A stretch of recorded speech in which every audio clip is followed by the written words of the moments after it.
All right. Let's get it started. Hey, TPJ, what's up? What's going on, man? How you doing? Not much. How you doing? I don't know, man. I'm You living in don't the world know. of hell. You still alive, man. Johnny Five, you still alive. Welcome to the I don't show. know. I don't know, man. I'm back, man. They said they returned to the Angry Blake, man. There was a guy that told me I got to come back on here. I said I'll get in contact with him and come back on here. Shit, what the hell? Okay, so how you doing? I don't know. Been out by the rocks today. Been a beautiful day. Um, Sunny, 77 degrees here in Virginia. Pretty nice. Okay. All right, that's Nice good. weather. Yeah, that's good The to hear. guys at the court had an early morning adventure though. Okay. Tell us about the early morning Um, adventure. man, I went. So I said, man, I told my buddy I'm gonna do something, man. I'm gonna try to find out what these vaccine sites are where and everything.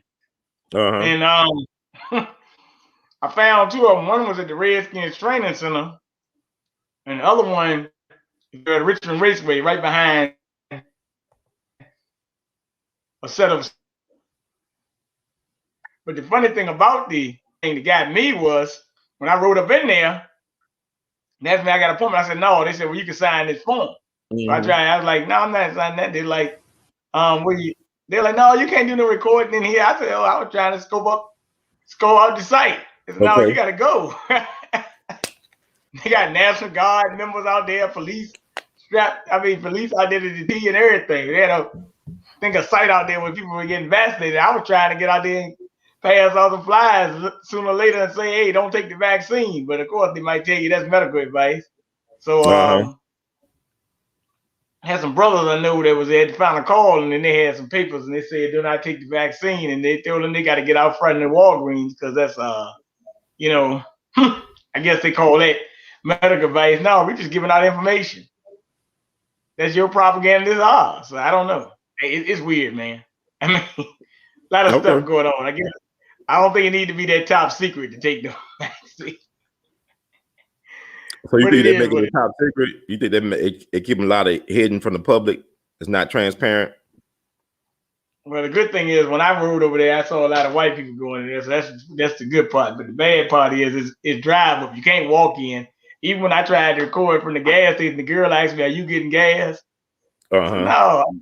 I said, "I can't sit at the gas station." She was out acting kind of secret, like you can't take a picture. It's across the street, lady. Mm-hmm. But it is Now what it is. okay. So I heard you was making the rounds. Were you able to do your interviews today? You had some interviews lined up talking about this type of stuff. One lady, she wasn't she had to cancel, but I did do this thing with a lady named Rhonda Supreme from I think Philly or New Jersey. That was an Okay. 11:30, 11 o'clock interview. That was actually Bishop Scott's sister. So that was very, very interesting. All right, As a matter cool. of fact, I mentioned your channel on there, and maybe you could go on there one time. Mentioning Queen Dose. I'm missing all of y'all for the most part. She's been on Judge. She's interviewed Judge and Valerie and stuff and all that. So it was Mm-hmm. very interesting. So We what was talked some of the about stuff? Okay. personal training, nutrition, vaccinations, and Mm-hmm. stuff like that. And that's what we really talked about. I mean, we talked for about 45 minutes. Okay. It was a radio show. When the interview comes out, I'll send it to you. All right. Appreciate that. That's good. You been making your rounds on the platforms, and also you've been doing a lot of traveling. You went down to the great state of Texas. How was that experience? Yeah, yeah, yeah. It was a great experience. Of course, things that just happened. Um, some calamities that happened. I call it Operation Dark Winter. And Mm. they would after I left, for coincidentally, Biden came in and they talk about vaccinations and vaccine. Okay. It got protested by a bunch of people with Trump flags and stuff and anti-vaxxers, of course. But that's another story. But met with the great Dawson, brother named Valentine, shout out to Mr. Phillips and Mr. McClure, all those people that made the time well spent. Of course, I had some flight troubles to and from, but that's enough. Okay. I did not like the mask part on the plane because they said you don't take it down, we can fine you and all that stuff. Mask mandate. Mm-hmm. Don't think about it when you get from Texas. Shit, I need to know if I come back to Texas and go to San Antonio. Hey, when you touch the ground in Texas, can you take the flight? Can you take the mask on the plane? Ain't no mask mandate in Texas. Shit. Okay. Yeah, they just lifted it, Governor Abbott. So was that your first time going to Texas, or you been in Texas before? I've been there before, but like on layover. Was it your first time going to Houston, or what was that? The layover. Okay. Yeah, it's first time going to Houston, but I've been there before, but it was like on layover though. Like, you're at the airport, you're not going, there. You just was letting layover. Uh-huh. Okay. So all right, that's interesting. But what's going on down there in the great state of Memphis? I mean, the great state of Tennessee, with the city same old stuff, man. I mean, same old stuff. People afraid to live their lives. You say they're afraid to live their lives. Huh? Oh yeah, they're afraid to live and they're afraid to die. That's the prognosis everywhere. Just about people afraid to live and they're afraid to die. So like with a static state of affairs, like we got this thing with the Bahia pipeline initiative. People trying to shut that down because they trying to run a pipeline through the poorest, blackest part of town, from Bahia, Mississippi through South Memphis. Valero and some other oil refineries. They doing their thing down here. Been doing it for a while, so they trying to make it easy. But they might be contaminating our aquifer. They call it aquifer, like the well water. So people are very concerned about this. So you got people being very activist minded. Yesterday was the 129th anniversary of the People's Grocery lynchings in Memphis. Killing black folks for being compared to white people in the human area activity of economics. So I think the spirit of I to be well is still strong here in the city. So it'll be interesting to see how the city council and the other government officials rule as it relates to that Bahia pipeline. So that's very interesting. Well, I guess people want to get the activist mind on. I mean, to me, it's kind of a little bit. Hey, look, it's skin in the game now, but hey, I think we should have been more activist minded over the years. But yeah, it was but like I said, it was great. Dawson, she toured me around the day when she was there. She had a lot of other events to do, like getting plumbing and stuff. A lot of things. The water was bad. I give them credit for one thing down there in Texas, though, man. Shoot.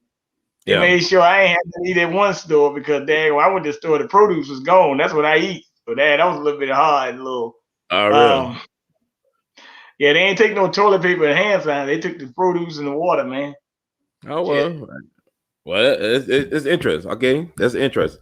So I didn't even know you ate anything. I thought you was an aeritarian, that you just eat air. No, man. I eat my almonds, my fruits, and my oranges and stuff. Matter of fact, I was down there in the rocks getting that good old vitamin D going on them rocks that they set in the sun for 2 hours. So yeah, it was great, man. Just like I said, another day in the life, man. I was thinking, Dawson and others. I said, look, y'all guys, man, take a lot of pressure on me because, like I said, I ain't got to tell people all the time no more. I can just go and deal with y'all because if you don't get it by now, it's gonna be kind of hard to get it, man. Hey, man. I mean, hey, you hear me on here? You don't? You might hear me out here, but I gotta reach people that know how to connect, and the people that don't know how to connect. I mean, if they ask me a question, I might, talk to them about it. But if they ask me, if you want to still be ignorant, that's on you. Hey, look, what do they call the Bible? Superior time. Hey, man, some people just got to go, man. They don't want to listen. They got to go. It is what it is. Okay, man. That's interesting. I mean, I want all black people to live, but hey, a lot of people ain't focused on living themselves because every time I see these tell you what they tell you. oh, this virus, most of the people that died was obese, or masks really don't work that well, or you know, now you can go outside because people getting vaccinated. I Mm-hmm. said, wow, damn. Now, I thought a guy named Donald Trump told me all the same things that they telling me now. Ain't that interesting? Okay. So we got a lot of shapeshifters of reality. You know, oh, no mask mandate. People say, oh, no, you got to make the people wear masks. No, don't. Because one thing about it, some states won't do it anyway. And the other thing, guess what about the What's that? mask? The mask on the box does not prevent the spread of disease. So, two more interesting points. Okay. Of origin. So, but I look at it with the mask thing. Who was telling you to wear masks? Dr. Fauci? Yeah.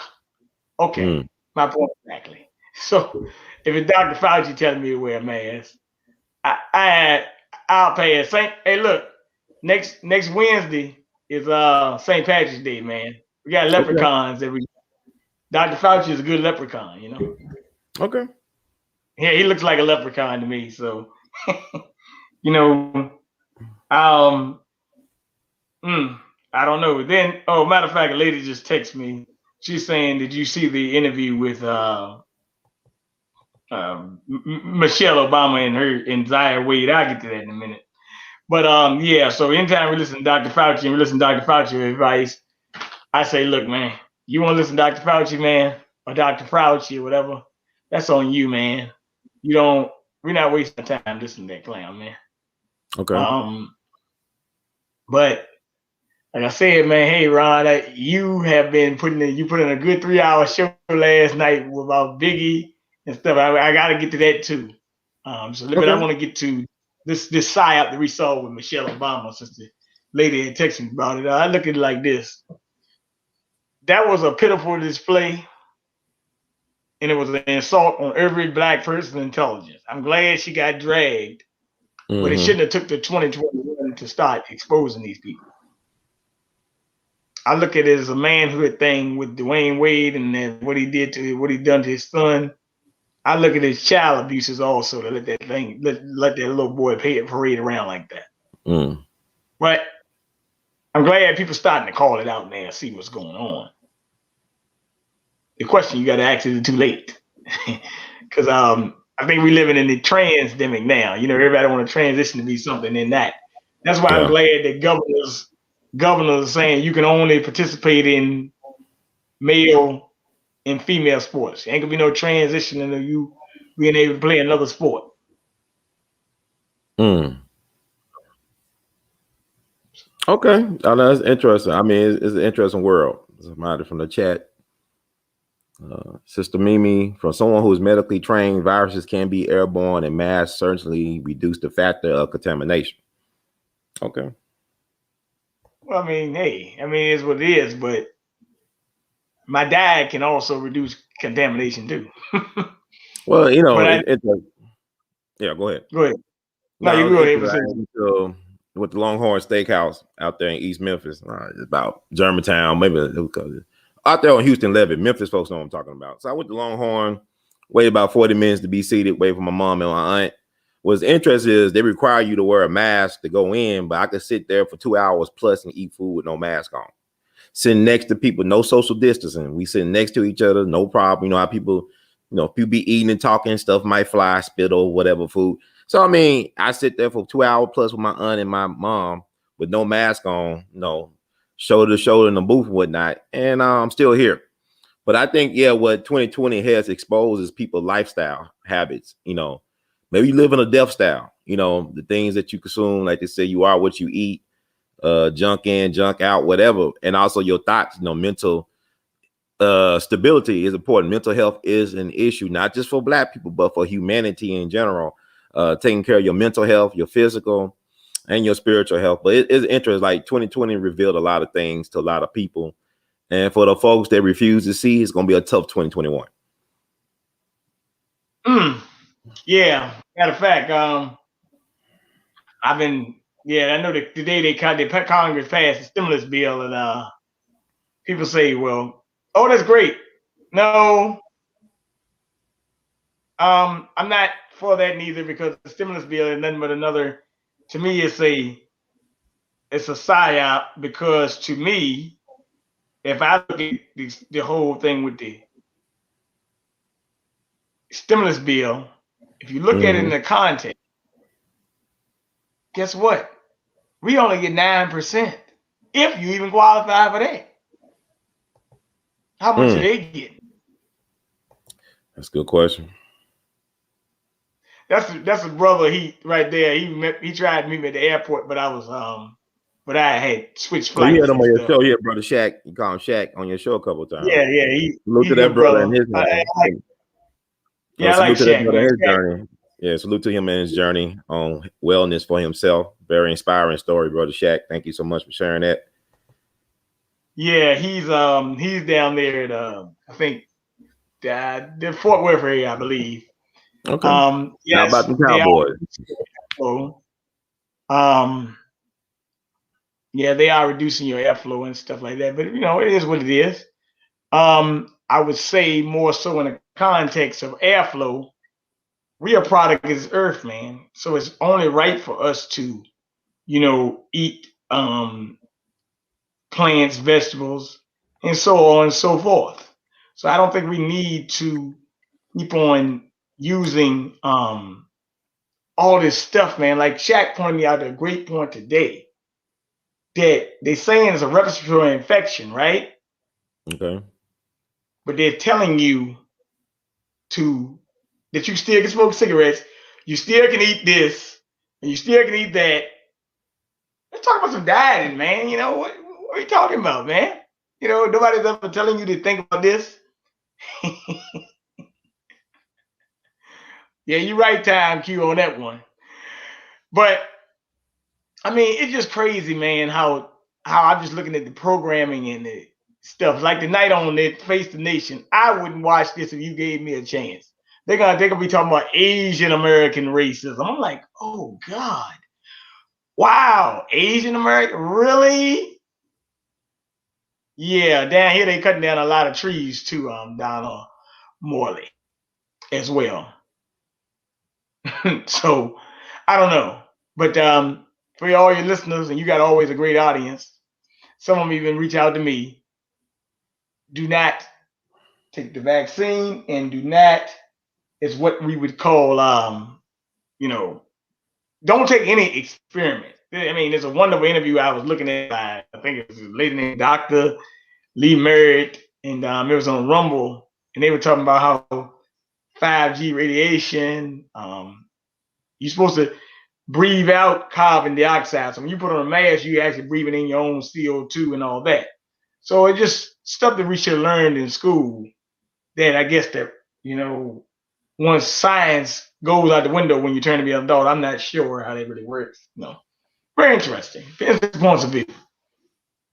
But I just think that we have to get back to the earth because we are a product of this earth and we need to get back to learning some things. But let me thank you out there, Rich. Nobody is talking about eating correct.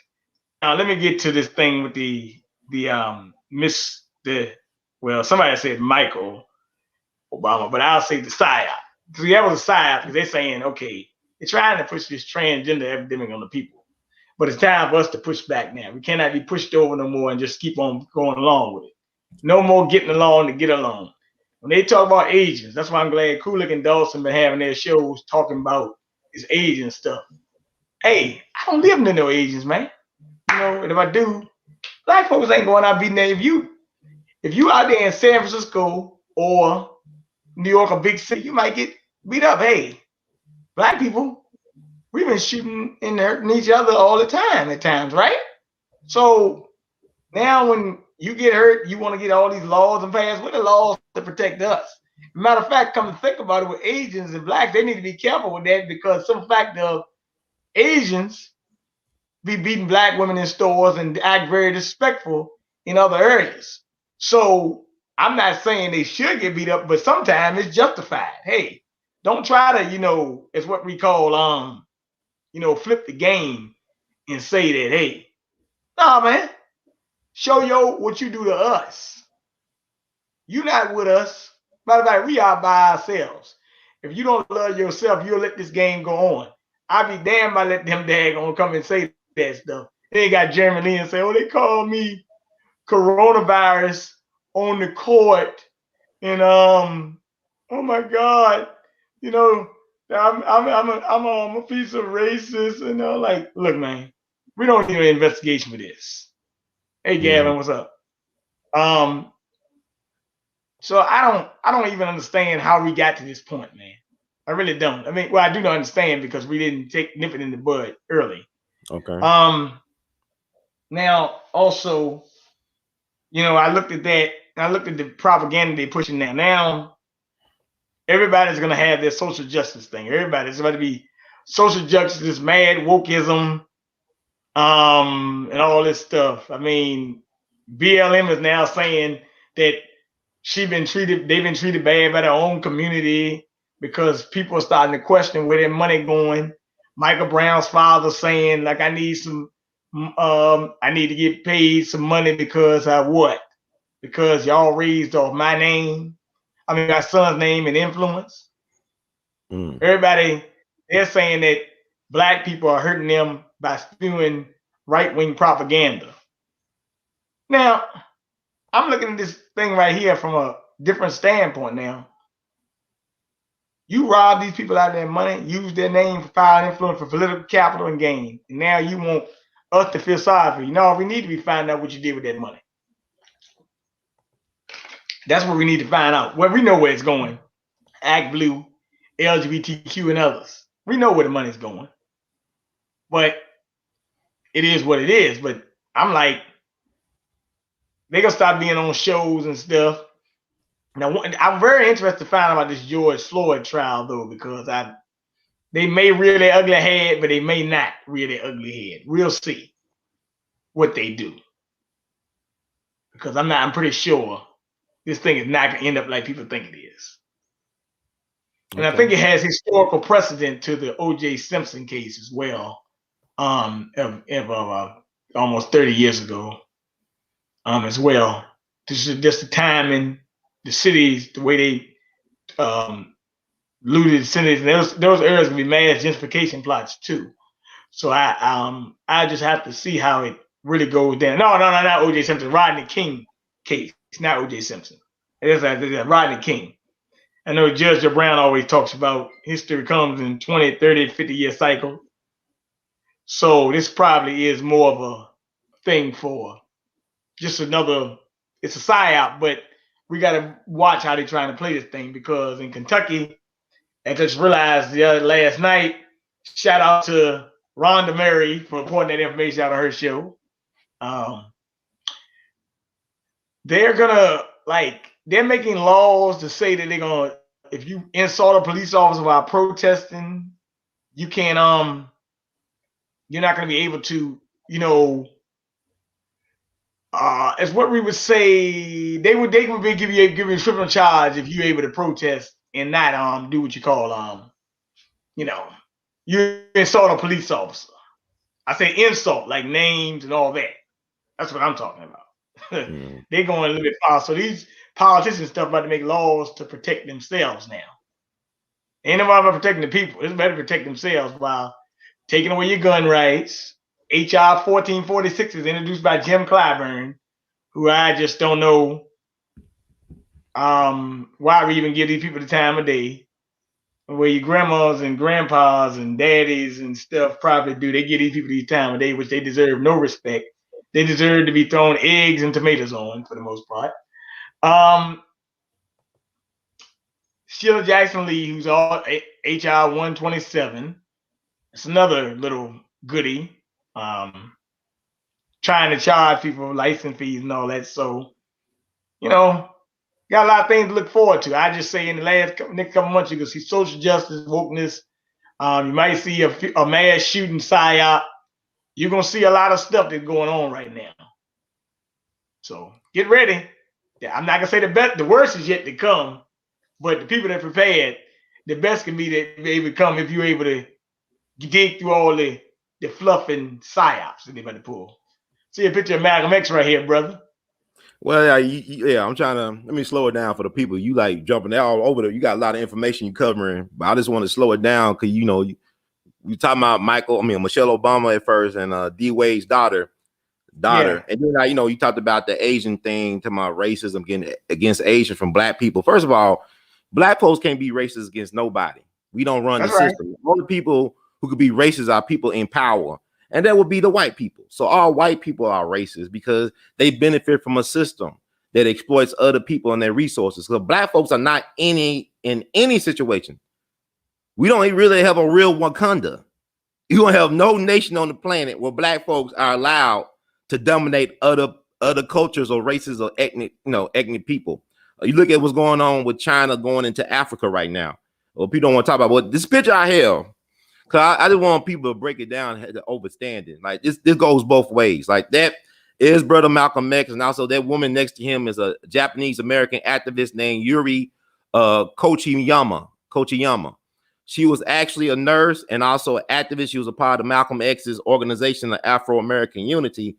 She was at the Audubon Ballroom February 21st, 1965, when he was assassinated in front of his family and followers. She was a follower of Malcolm X. She's a Japanese American woman, right? And what's interesting, she was also born May the 19th, like Malcolm X was. Malcolm was born May 19th, 1925. She was born May 19th, 1921. And guess who was also born May 19th, besides Lorraine Hansberry, who knew Malcolm? She wrote A Raisin in the Sun. She was married to a Jewish guy. Her folks made money owning real estate in Chicago. Maybe they slumlords or something like that, but they were from Mississippi. Her uncle was actually William Leo Hansberry, one of the foremost experts on African history as it relates to Egypt. So Lorraine Hansberry comes from a very interesting family who roots out in Mississippi. But also born on May 19th was Ho Chi Minh. Ho Chi Minh, who was the leader of the Viet Cong resistance. He was born May 19th. Also, he was inspired by Marcus Mosiah Garvey. He used to come to Harlem to listen to Marcus Garvey speak back in the day. This is Ho Chi Minh, who led the Viet Cong resistance against the imperialists. Now, I have a great uncle, my Uncle Frenchie, Uncle James French out of Charleston. He's a celebrated figure down there. He founded and owned the oldest black-owned newspaper in the state of South Carolina called the Charleston Chronicle. He was in Vietnam, and he was talking about how he would be navigating the Mekong Delta, and the Viet Cong would not shoot at black soldiers. Matter of fact, he said they will invite them over for dinner or lunch or whatever. They'll eat with the Viet Cong. They'll be breaking bread with their enemy. Because they understood the type of hell that black folks was catching in America. Like what Muhammad Ali said, no Viet Cong never called me a nigger. So they actually had ceasefires towards the black GIs, allowed them to eat, break bread, all that stuff, according to my Uncle Frenchie, who was there. So it worked. You got that. Also, one of the founding members of the Black Panther Party was a guy named his name is A.O.K.I. His last name Aoki or Ioki, whatever. He was Japanese American. Found out that he was an FBI agent, that he was a Judas. He was the gun connect for the Panthers. He was the one that could get them the guns, but he was FBI, and he committed suicide a couple years back. But look at Latasha Harlins, which led to the so-called Rodney King riots. That beautiful black girl was shot in the back of the head by the Korean store owner, and she got off with that. And also, you look at recently. Let me pull up some other stuff. I mean, we got to really come with the information, because a lot of times people have these platforms, they talk about gossip and BS, but they're not really giving people food for thought or to feed them in order to make the case for what we need to make the case for when it comes to reparations and justice for black people. But you could contrast that with, let me see. So much crap. Y'all remember this case? Y'all remember this? Peter Lane. Yeah, he killed that brother in cold blood, got off. Yep. Killed that brother in cold blood, got off. That's recent, right? That's recent. Read a little bit on that.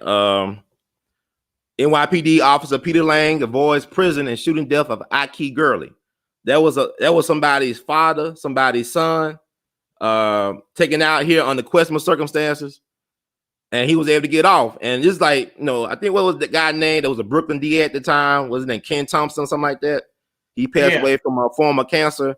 But there was a black dude that allowed this Asian to get off. I mean, I guess in the Asian American community was basically pressuring him or intimidating him to let this Asian cop right. walk. And That's he killed right. this brother under very questionable circumstance. So don't tell me about black folks harassing Asians and stuff like that. All this we caught from the Asian American community with Latasha Harlins, where people really think that was the cause of the so-called Rodney King riots. What happened to that sister and how that Korean American guy off. You know what? The Ice Cube do a song called what? Black Korea or Korea Time? Yeah, Black Korea. It talks about, you know, the tension between the Koreans and the blacks out in L.A. So this is what we need to do. But also, I told you that it was a black man that inspired Ho Chi Minh to resist the imperialists, whether it be the French or the Americans during the Vietnam War. So, you know, you think about a lot of things, but all that to say, people, don't fall for the okie doke. Don't fall for the okie doke. Well, yeah. I like Taekwon Van Dam's comment. We're gonna save the middle of America and separate from these demons. That's a good question, man. I was wondering the same thing. Yeah, Brian Brown, she did keep, I want to say the Coochie Yama's sister, she did keep the minutes at the organization for Afro-American Unity. So Malcolm had a lot of respect for that woman who was a Japanese American. But go ahead, I'm sorry. Yeah, I was just giving props to the brother's comment over here. But yeah, I'm glad you pointed that out about the Rodney King riots and stuff. But also that was also okay, yeah. Somebody said this. They're talking about Pinto. That was an Indian. That was an East Indian over in Kenya. Pinto was a friend of Malcolm. He actually got killed on February 24th, 1965, over in Kenya. But he was the guy that worked with Jomo Kenyatta. He was part of the Mau Mau. This is an East Indian. This is a Kamala people, you know, who was really for black people. He was B1, but he got assassinated February 24th, 1965, over in Kenya. He was the first political figure to be assassinated after the Mau Mau uprising. So he's a martyr. He's a political martyr, but he was trying to encourage Malcolm to bring the United States up on charges of human rights violations against black Americans before the United Nations. So they both got taken out within days of each other. He was like maybe 37 years old or something like that, 37, 38. Yeah. But go ahead, sir. But like I said, we got so much, like I said, sideshow Bob's. And I just wanted to get into that thing, what you just said. That's a perfect example, what you pointed out, Malcolm. So what I'm saying, and not against all Asians, but we have to be aware when they pass this propaganda. And one of the people driving into the propaganda is Kamala Harris, who tweeted out, we have to stop this Asian American violence. Yeah, I mean, I don't have no animosity towards Asians. It's Asians down here. I mean, black folks have shown love to Asians over the years. You look at the Wu-Tang Clan. Come on, man. Yeah. Yeah. They love the Last Dragon. We pay all type of homages to the. I mean, even like Buddha is a black man. Buddha is black. Yeah. Like CeeLo. Buddha looks like CeeLo, green. Yeah, I mean, I'm just saying. I'm just talking about the way they propagandize now. That's why I say you gotta be careful because they could be weaponizing them for the next attack. Now, on the other hand, I do want to talk to people about who in Texas and Arizona and stuff. There is a rising border crisis, and have to be careful because there's a lot of human smuggling and sex trafficking going on through there as well. So we have to be careful when we hear this because, like I said, before Donald Trump left office, he already warned you. So this was going to happen. Everything he said, you know what? Yeah, Ron, you're exactly right. Everything, every day you go by, Trump looks better and better. You're exactly right about what you said. And like you said, he told the people what was going to go down. He said COVID was going to go away. It's basically gone away except for the vaccine part. And so forth and so on. Even Maryland's even open their state now. So what the hell? I mean, but you know, you think about it. You talk about sex trafficking. Here's my problem: black folks are always the boogeyman and boogie women of American society ills. Like you think about sex trafficking now, you thinking, hell, R. Kelly or even T.I. and Tiny. They the face of sex trafficking. Well, I think it's bullshit, but it is what it is. But you think about sex trafficking, you ain't thinking about the elites and stuff. You ain't thinking about Harvey Weinstein. You're not thinking about Jeffrey Epstein or none of the things. You're not thinking about the things. You're thinking about the TIs and the Tinys and the R. Kellys, the small time players, mom and pop operations, you know, and it's BS, but black folks are always made the boogeyman of America's ills, excuse me. So I don't, you know, we don't control our media apparatus. That's we don't control our story or narratives. Yeah, like I like what this brother 804 has ever got a point. This Asian victim project is a less way of punishing black people for acts for reparations and tangibles. They want to keep us on place for making us look unworthy of what's owed. That is a good comment, actually, brother. It could be, but hey, look, they're gonna make us a boogeyman anyway. So regardless of whether he asks for reparations or not, you know, that got something to do with it. I can agree with that, but I mean, they just want to make us a boogeyman anyway. But my thing about this bullshit right here. Be honest with you, because when the Chinese came over here to work on the railroad, they were screwing black women down south. Right. You got a lot of Asian looking black folks walking around here. Come on, man. So I mean, like, black women have been good to a lot of different people. Our women are selling us out right now in terms of this you said transdemic, trying to push education to teach anal sex and all this stuff in kindergarten. They're using black women to push this. And then a lot of black women got the nerve to tell you got to protect black women. No, I don't. You protect yourself by shutting up and standing back in line and sticking with your own. That's how you protect black women. Fall back, stand with your own, shut up. Stop pushing this garbage, because they using y'all to push it. They don't care about black men. Black men, they try to make us obsolete. For Mike Brown father to speak up as a man. I went down to Ferguson. I was down there. I saw the origins of Black Lives Don't Matter. I saw the origins of all that. I was on the ground looking at it. I saw when it, you know, there's a tale of two Black Lives Matter movement. The one that's grassroots had a lot of strong black alpha voices in it. King D, Darren Seals. I'm not going to ever stop talking about him, just like I talk about Fred Hampton Sr. Never going to stop talking about that brother, because he warned the people about the corporate hostile takeover of the grassroots movement by Soros and company. And a lot of us talking about shooting guns, don't know who the enemy is, don't know who the target is. With all due respect, put the damn guns down and pick up a goddamn book. Until you get your mind right, you ain't ready to go to no war. You gotta understand, when the founding fathers, a lot of them didn't have no training in no military when they started them militias. But what Samuel Adams and them bastards was doing, they'll start reading books about how to form a military, how to form a militia. Then they hired the experts, the Hessians, the mercenaries from Germany that learn how to do that thing. But what I'm saying is, a lot of us too emotional, man. Shit, they've been killing niggas forever.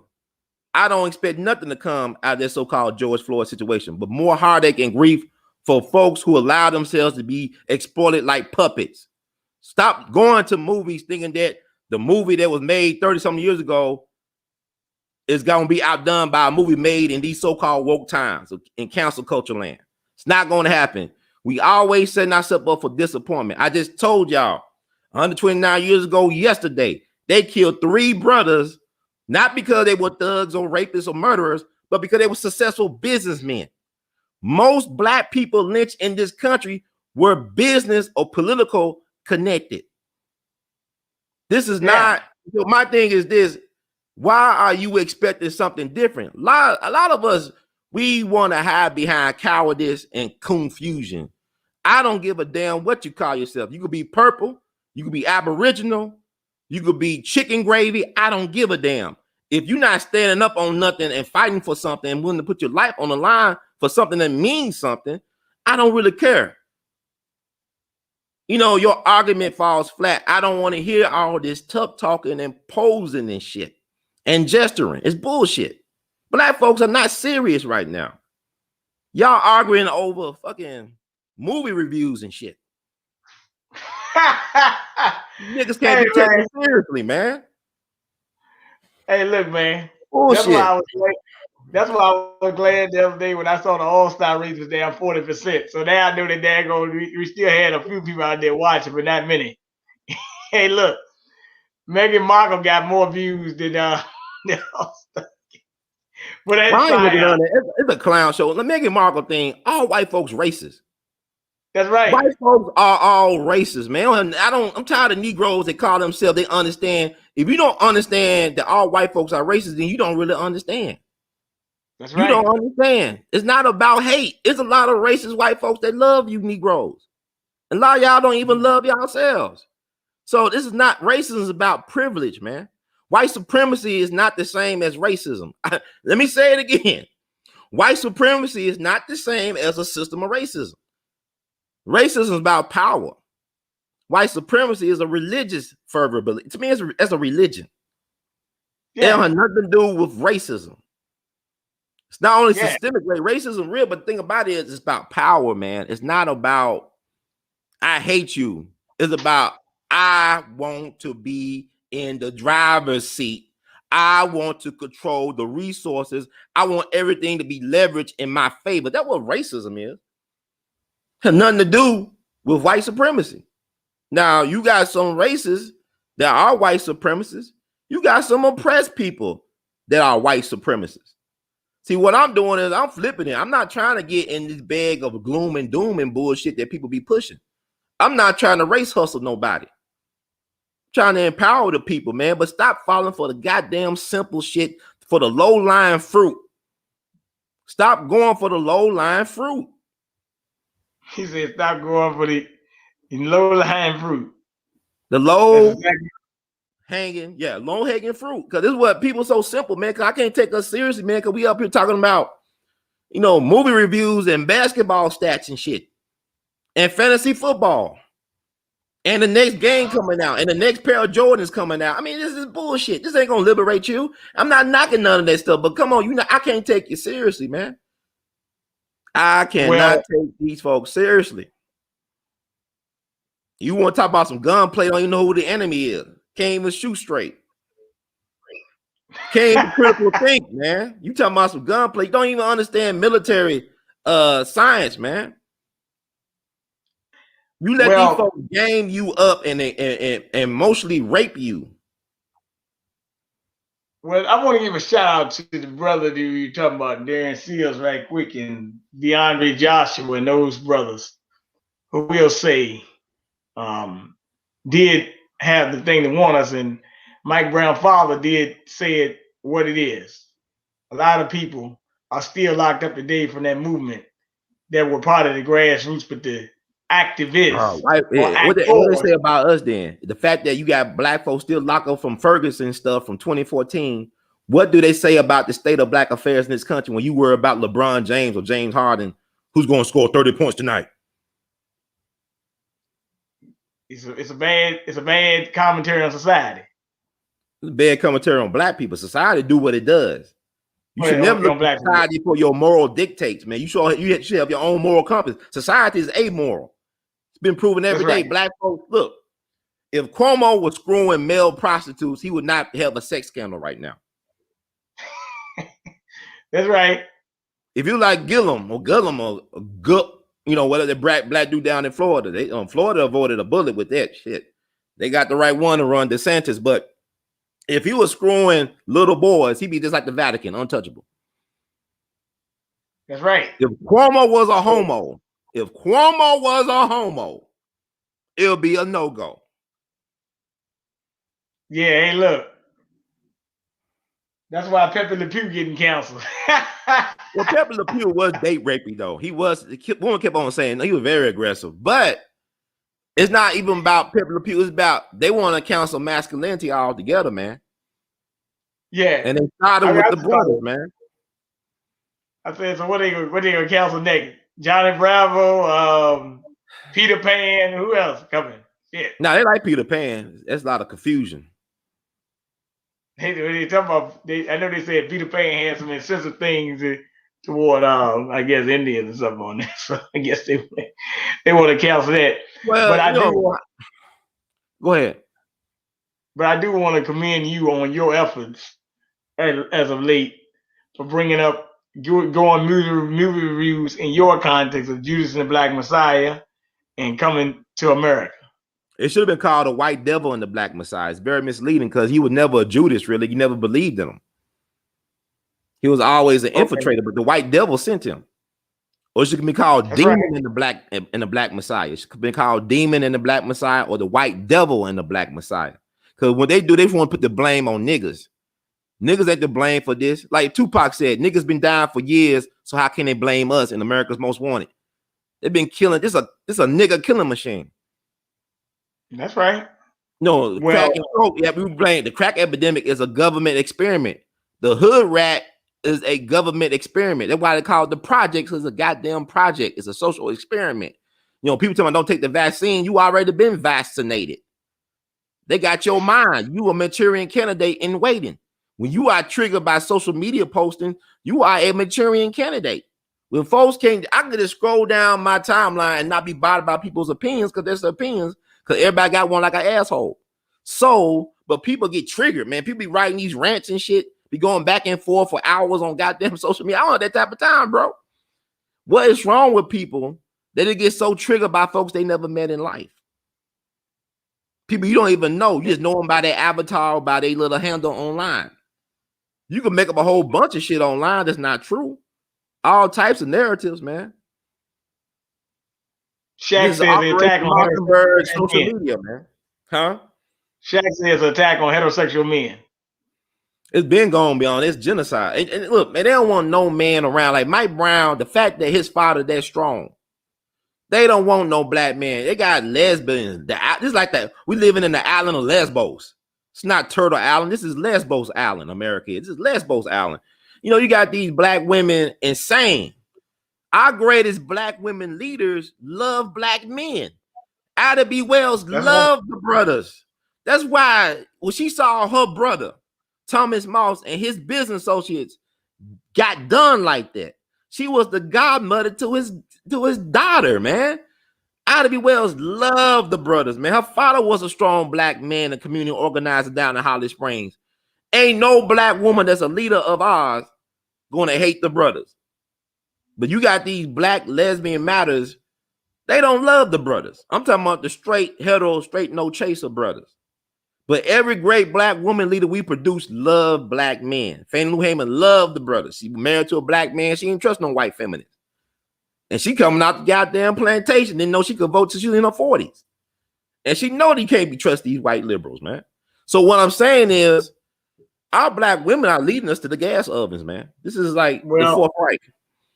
Well, yeah, I'm glad you said that, because one thing you mentioned in that thing, and I want to just piggyback off Malcolm X right quick. Malcolm X said, always never trust that liberal, the foxy white liberal.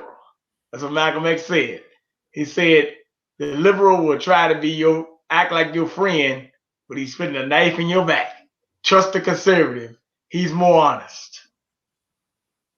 That's what Malcolm X said. Now, I didn't say he trusts, but he said it's easy to deal with the conservative because he's more honest. You know he don't like you, and it is. Well, like, you know, Malcolm, I want to tell you, man. I'll give you an adventure. I want to give you a little adventure. Hey, look, man. I'm gonna tell you this all day. Give me a raisin cracker any day of the week, man. Look here, man. Me and you could be best friends. Shit. You know why? Cause dang, I ain't trying to hang with you. I don't want your woman, and I hope you don't want mine. So I don't give a damn about you. Please stay separate from me. But hey, look though, we can talk about these issues though, or whatever. You know, we can read about who the originators of the planet and all that. We can read about the protocols they had designed and all that. Because one thing I had an interesting comment in the song one time. I was with this white guy, and he told me that, you know, he been in Klan meetings and stuff. I said, okay. The black guy was like, oh my God, he been in meetings. I was sitting there listening. He said, look, man, we ain't after no black folks for real right now, man. He said, daggone. He said, y'all easy targets. He said, we got to save the world from communism and Jews. That's what the man told me right in the song. So I said, that let me know when Charlottesville came around, and anybody go back and look at Charlotte, that Charlottesville thing, they said Jews would not replace us. So I don't know why black folks got all triggered by that, or the Proud Boys or whatever, because they marching against somebody, they not even talking about you. But you want to get involved? Oh my God, save me from the Proud Boys. Oh my God. Oh, please, give me a break. They go to the Proud Boys. They want to get you, they get you anyway. Shit. The black man is unprotected along with the black woman. But the black man is unprotected in a bad way right now. Because a lot of them don't got no nuts.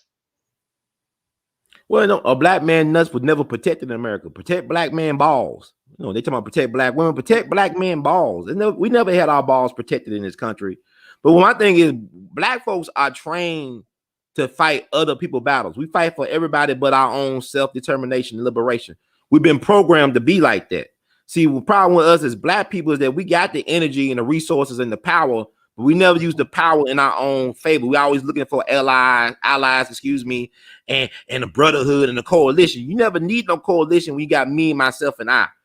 Black people are some of the best soldiers ever to walk or grace this planet.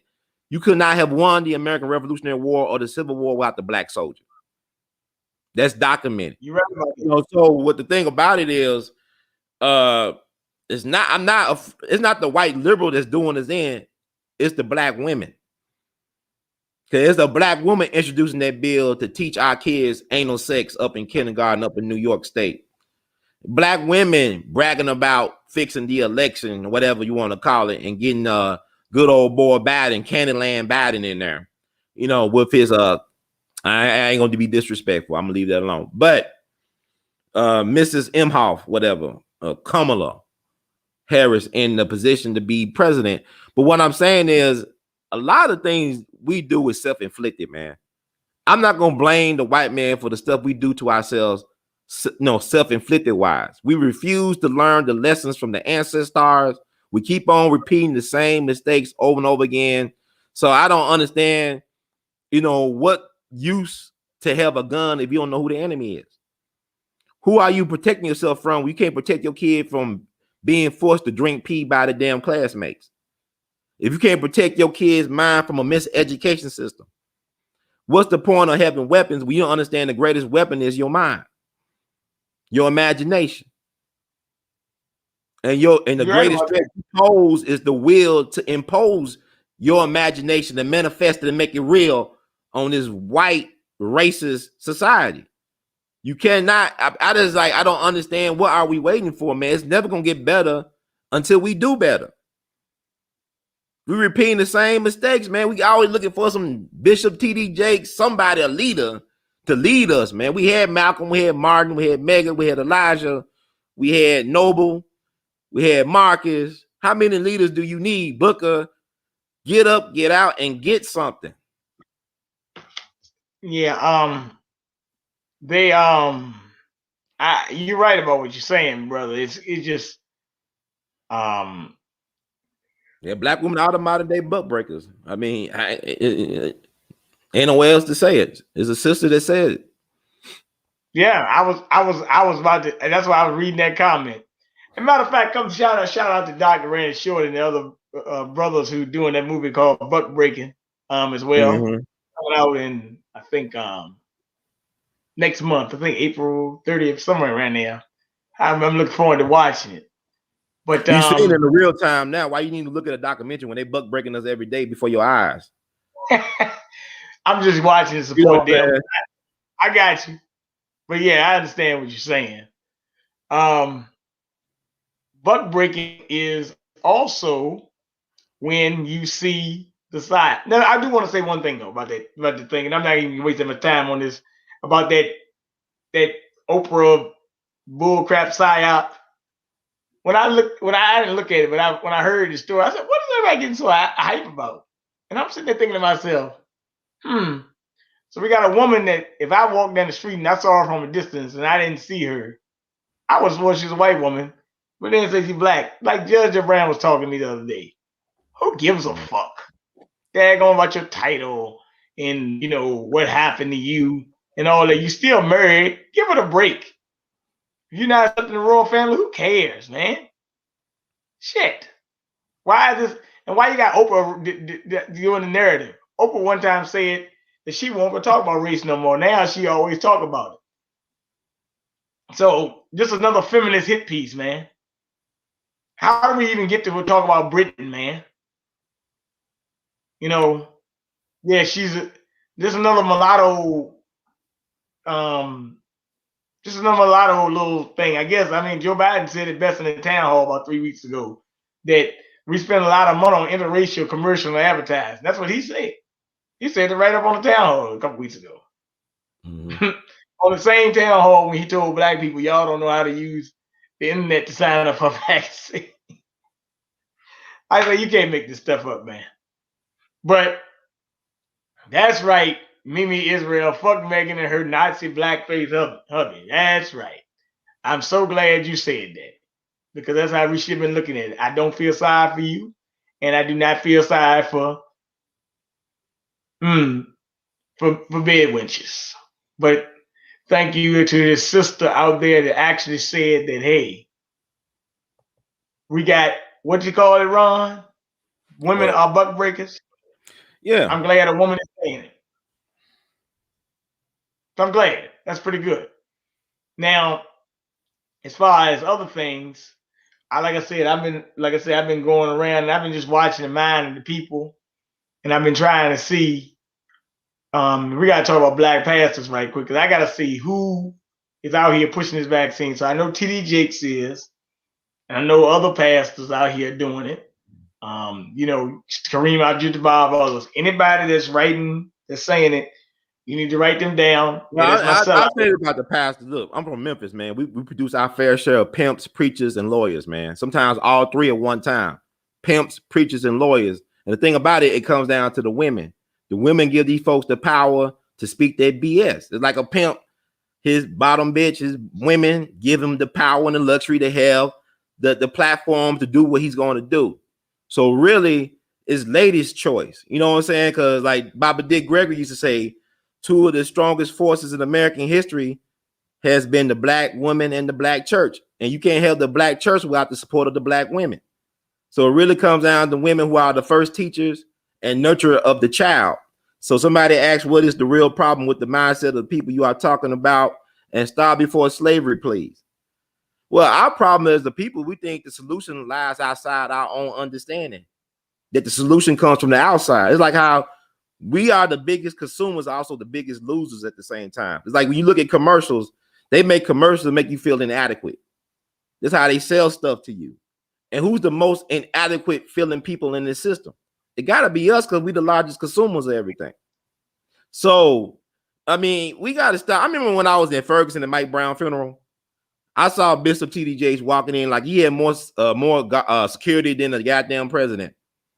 You couldn't even touch the man. What you afraid of, Bishop? The people love you. They love to be misled and mislead by you type of Pied Pipers of this confusion. So, like, I don't really care. Look, the black ministers didn't even like Dr. King, man. They hated Dr. King.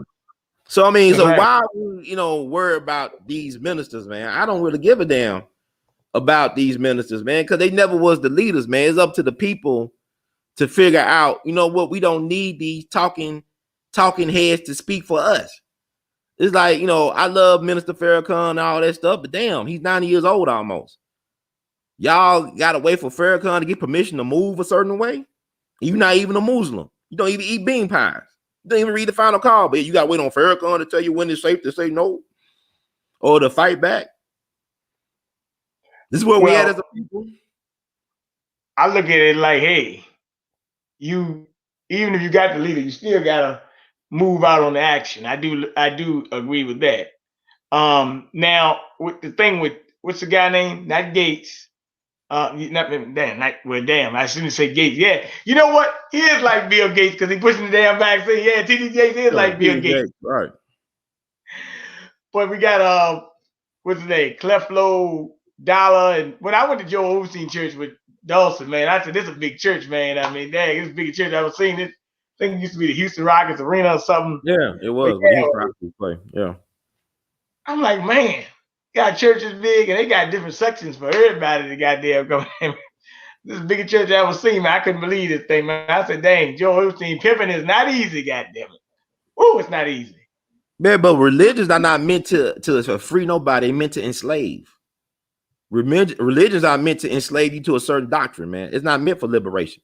You don't get liberation through no religion. Now, it's interesting the church have produced some revolutionaries, but who betrayed Denmark Vesey?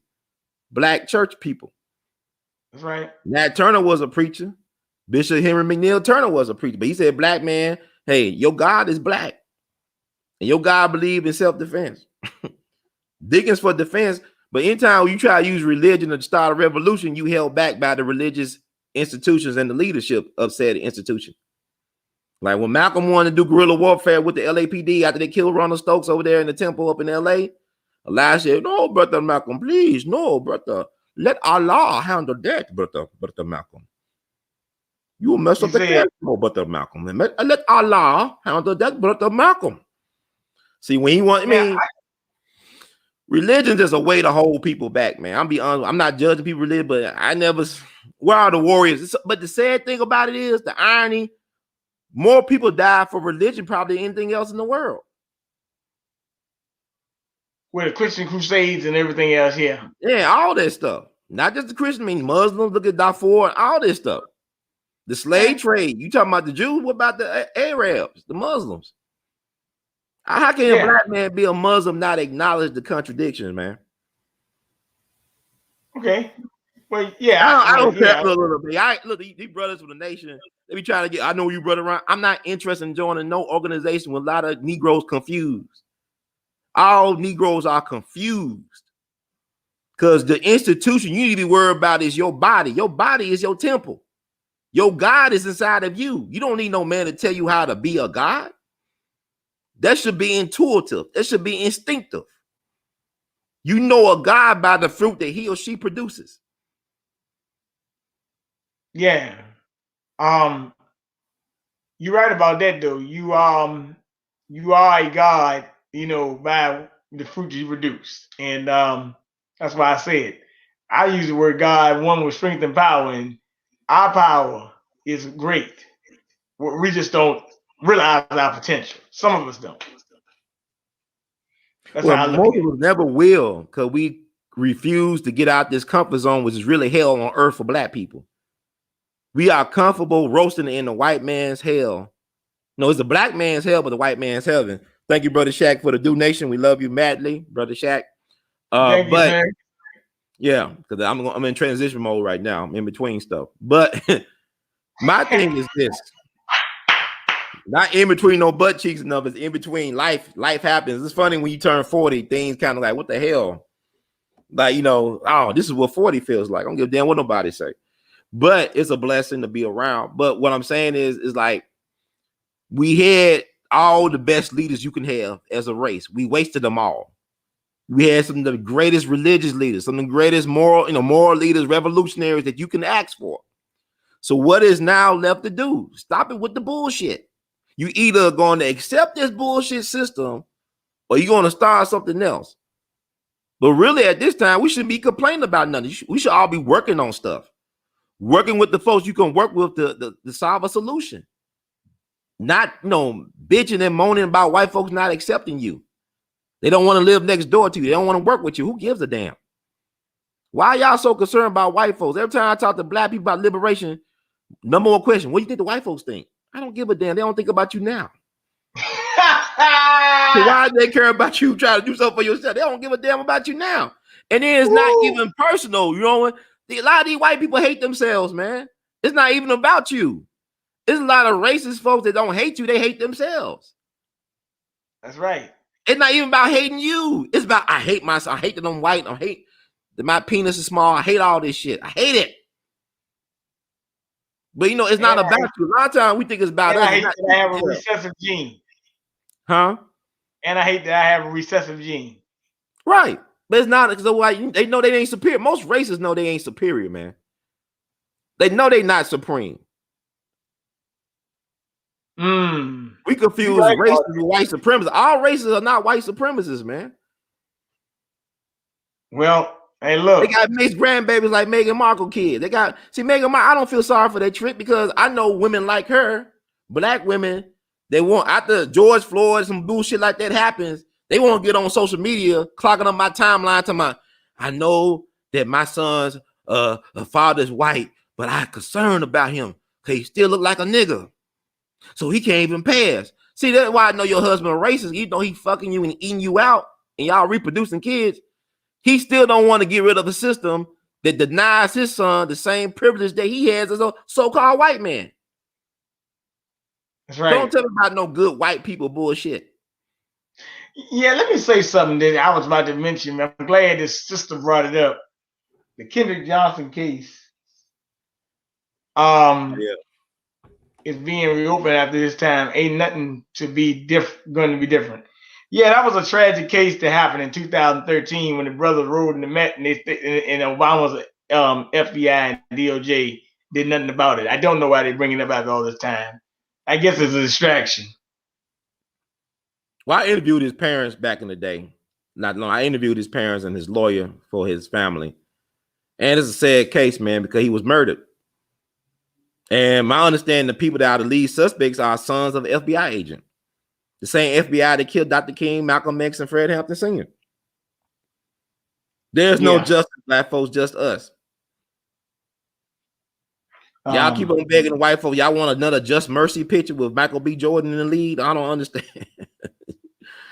Black folks, we gluttons for punishment, man. You said we glutton for punishment? Oh yeah. Also, look at how we who we choose to raise up and elevate. My George Floyd was no Malcolm X. Hell, you don't see white folks doing that. You got a point with that, brother. 8 funerals. I don't know how many. I'm not knocking George. I mean, if something happened to Brother Ron, how many y'all gonna raise me up? How many people gonna put millions of dollars in my GoFundMe for my people? All this work I put down here over the years. How many people gonna honor me like that? They be scared. Well, they amplify me. Oh, this nigga was saying shit. We gotta suppress. We always shadow banning that nigga while he was alive. Now we really got to suppress this shit now. They don't want to fuck with me like that. Cause George Floyd didn't leave y'all nothing. I heard he was in the. I ain't gonna even go there, man. I ain't gonna. But here, look, black people are really strange, man, because we don't honor the folks that really looked out for us. You know, Ida B. Wells, like I said, she rose up when them brothers got killed. She said, "You ain't gonna kill my black man without me saying nothing about it." But I don't really remember on Ida B. Wells like they should, man. New York Times just did an obituary for what they should have did for back in 1931. They just now our bad. You know what I'm saying? What I'm saying is, man, if you really love black people, you got to deal with black self-hate, man. Amplified. Because when you really dedicate yourself to serving and loving our people, that hatred gonna come at you before some so-called white supremacy or racism. That black self-hatred burns deeply for those that love black people. Yeah. I got you. Yeah, that's interesting. I like what you said right there.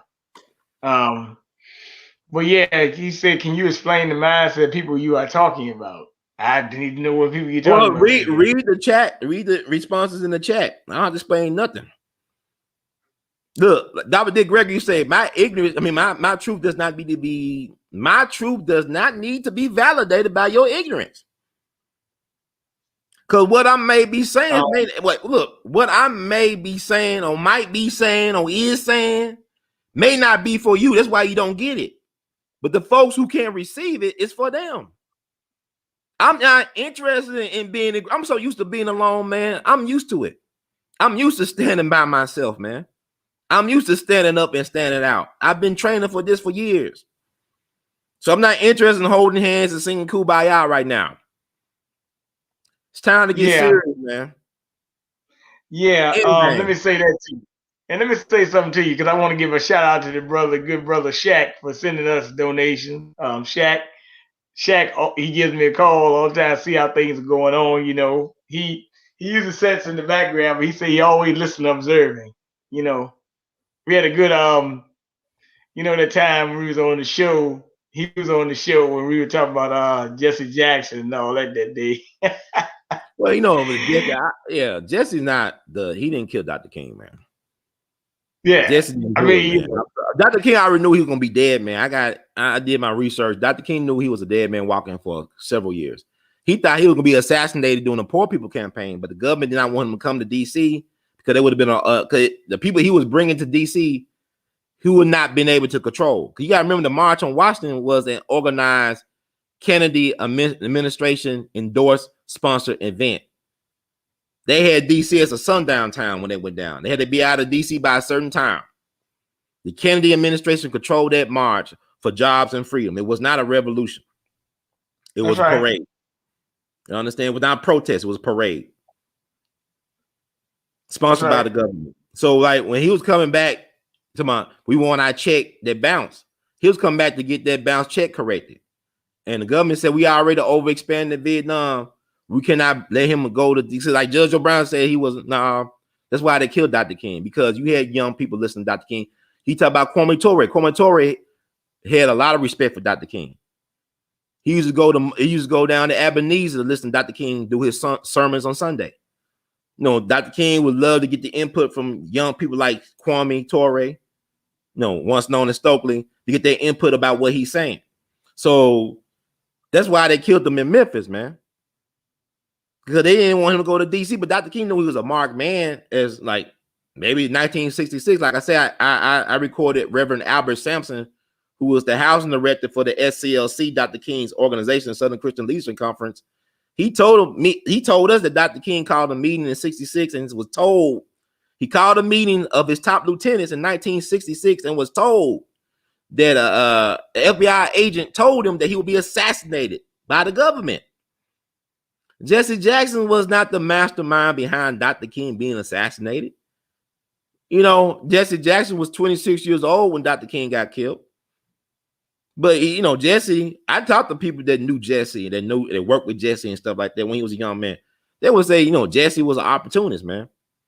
More so than a person who helped kill King. He just took advantage of the opportunity. When that position became available, he jumped at the opportunity. But Dr. King already knew he was a marked man. I think a lot of times, like even with the Judas and the Black Messiah thing, William O'Neal was a young guy. You know, he was like 20 years old when they killed Fred Hampton. And you don't have the best decision-making skills at 20. I did a lot of stupid things at 20 that I regretted, you know, and I survived to live to tell about it. But what I'm saying is we blame ourselves too much for a system that does not allow our best and brightest to work on behalf of their people in their prime. See, the talented 10th that the boys proposed was not a bad idea, but what happened when the white man cuts the head from the body? See, the talented 10th could have worked if the talented 10th stayed in the community, if they stayed in our institutions like the schools and churches and whatnot, instead of being taken out of the community and being groomed and programmed in an alien environment that was not as supportive as the community or beloved village from which they came. Some of the best high schools and learning institutions in the country were Black high schools, like Dunbar High School in Washington, D.C., like Manassas High School in Memphis, and a couple other schools around the country. You know, like the Brown v. Board thing was not about the school that she was going to being inadequate. She just wanted to go to the school that was closest to her house, which happened to be a white school. So that people don't tell the truth about that. The school, I mean, we got this thing, Negro Leagues were making way more money than Major League Baseball. But yet the Major League Baseball, people thought it was a good idea. Well, they acknowledged the Negro Leagues. They destroyed the Negro Leagues. They were poaching talent from the Negro Leagues and never compensated the owners or the league for poaching their talent. So they had to fold. But you cannot expect justice for Black people where there are not any institutions that's Black first. You can't name one institution. I dare you name an institution, religious or educational wise, in this system that really is Black first. And I'll tell you why they ain't Black first. You dare name an institution that's Black first in this system. You can't think of one. I know the one you may want to say. Trace the money, okay? That's all I'm gonna say on that. You trace where the majority of their money come from. Yeah, there's no B1 institutions, man. And when we try to help B1 institutions, you get Black Wall Street. You get the People's Grocery lynching of 1892. You get Rosewood. You get assassinations. There's no B1 institution. Well, I will say this, like what the gorilla said, they be funded by whites and stuff, right? Yeah, you follow the paper trail. Name one. I'll tell you, you better follow that paper trail. I know y'all be thinking. Follow that paper trail. Now, let me say, Jesse bought and sold. We all bought and sold. Maybe Jesse understood his value more than most Negroes do. All of them fell out a different level. I'm just saying, you can't. It's funny how Black people call it. If you fought for Uncle Sam, yet they killed your grandma and they raised the wrong house and killed your grandma, If you fought for Uncle Sam and the person they said that was your enemy overseas is your boss at home, you a coon too. Because they using all of us. We all being used and doped and exploited and bullshit over and bullied. People talking about we don't like bullies. What the hell is the IRS? They bullies. Uncle Sam was a bully. Congress is a bully. It's a bully culture, man. A teacher made a young boy clean out the toilet with his hands. There you go. Okay. He need to get with his family on that one. And daggone, they need to goddamn go beat somebody's ass. Well, Morrell McCullough is the guy named. He became the first black CIA commissioned officer. Morrell McCullough. I actually talked to him several years ago. Interesting dude. But go ahead. I am somebody. I don't have a problem with Jesse. I mean, y'all hate on. I mean, when I was in Ferguson, they say they ran Jesse out. Whatever, man. I talked to Jesse at the airport. I was staying in the same hotel near the airport that he was staying in. And I remember I saw Jesse Jackson. I encountered him a couple of times. I don't have no problem with Jesse Jackson. And he was talking to some white girls. I said, okay. But I talked to one of his handlers. I said, hey, can I talk to Mr. Jackson? We all be whatever. Can I, He said, sure. So I sat with Jesse at the bar at the airport hotel. We were looking at see if the people was going to honor the curfew that was set for the people in Ferguson, if they're going to stay out there or go home. So he was like, Jesse's like, no, Dick Gregory said Jesse one of the finest minds in the planet. Jesse Jackson's brilliant, man. I talked to people that knew Jesse Jackson well back in the day. They said this brother could do a speech without no notes. He just get up there and do a speech, man. That is genius. Jesse was a great, Al Sharpton is nowhere on the level of Jesse Jackson. I don't care what y'all say. Y'all don't know no history. Because if y'all think Al Sharpton's on the level of Jesse, y'all dead wrong, man. Because no matter what you think about Jesse made a contribution. Right or wrong, Jesse made an impact. So Jesse was telling me, all these riots always start by police misconduct. I said, yeah, you're right. It makes sense. So I interviewed Jesse. Not that long, less than 10 minutes. Well, cool. I didn't ask him about Dr. King, all that stuff, but he always come back to Memphis and stuff. So Jesse gonna have to bear whatever responsibility he had in getting Dr. King neutralized, if he had any. But you can't trust an enemy that tells you that he's the enemy when you know that the gun that killed Dr. King came from the FBI. When you know that they killed Fred Hampton, when you know they killed Malcolm X. How you gonna trust the FBI saying whoever gonna say Jesse did this when the same government killed your leaders, they'll character assassinate people too. I don't trust none of these people. But interacting with Jesse was no bad guy, but our people, we hate our heroes and love our enemies. Because Al Sharpton should have got treated like that in Ferguson instead of Jesse. Mr. Informer. Bam. Boom, boom, bam. Mr. Informer. But he did the eulogy at Mike Brown's funeral. Jesse took the office space from Trump with no issues. Yeah, he did take the office space from Trump with no issues. That's right. He sure did. Now, on the context of you got any projects coming up soon? Any jazz stuff you want to do? Because you are wonderful. I got something on my birthday. I'm gonna honor Jimmy Lunsford because we didn't do it like we normally do in the community last year. I did everything online for the most part, but this year doing something to honor the honorees from last year on my birthday, April 23rd. I'm still trying to work some plan of that out, so it should be interesting. So I'm always doing stuff, man. I'm always got projects doing and stuff. So much history, so much love out here. And people say, well, why you talk to? Our people need to have a wake-up call, man. Our people are so lost, man. Because like I said, if I'm saying you can't prove that I'm lying about the fact that the people that love us, we forget about them. Okay. Like Jimmy Lunsford loved black people, and we forget about Jimmy Lunsford. He was the most popular band leader. He was more popular than Duke Ellington and Count Basie among black people. You know what I'm saying? When you love black people, you're going to pay a tax for that. Black folks still purchasing BMW and Mercedes-Benz. Well, Jewish people buy BMWs, right? And Mercedes-Benz. Were they in the gas oven?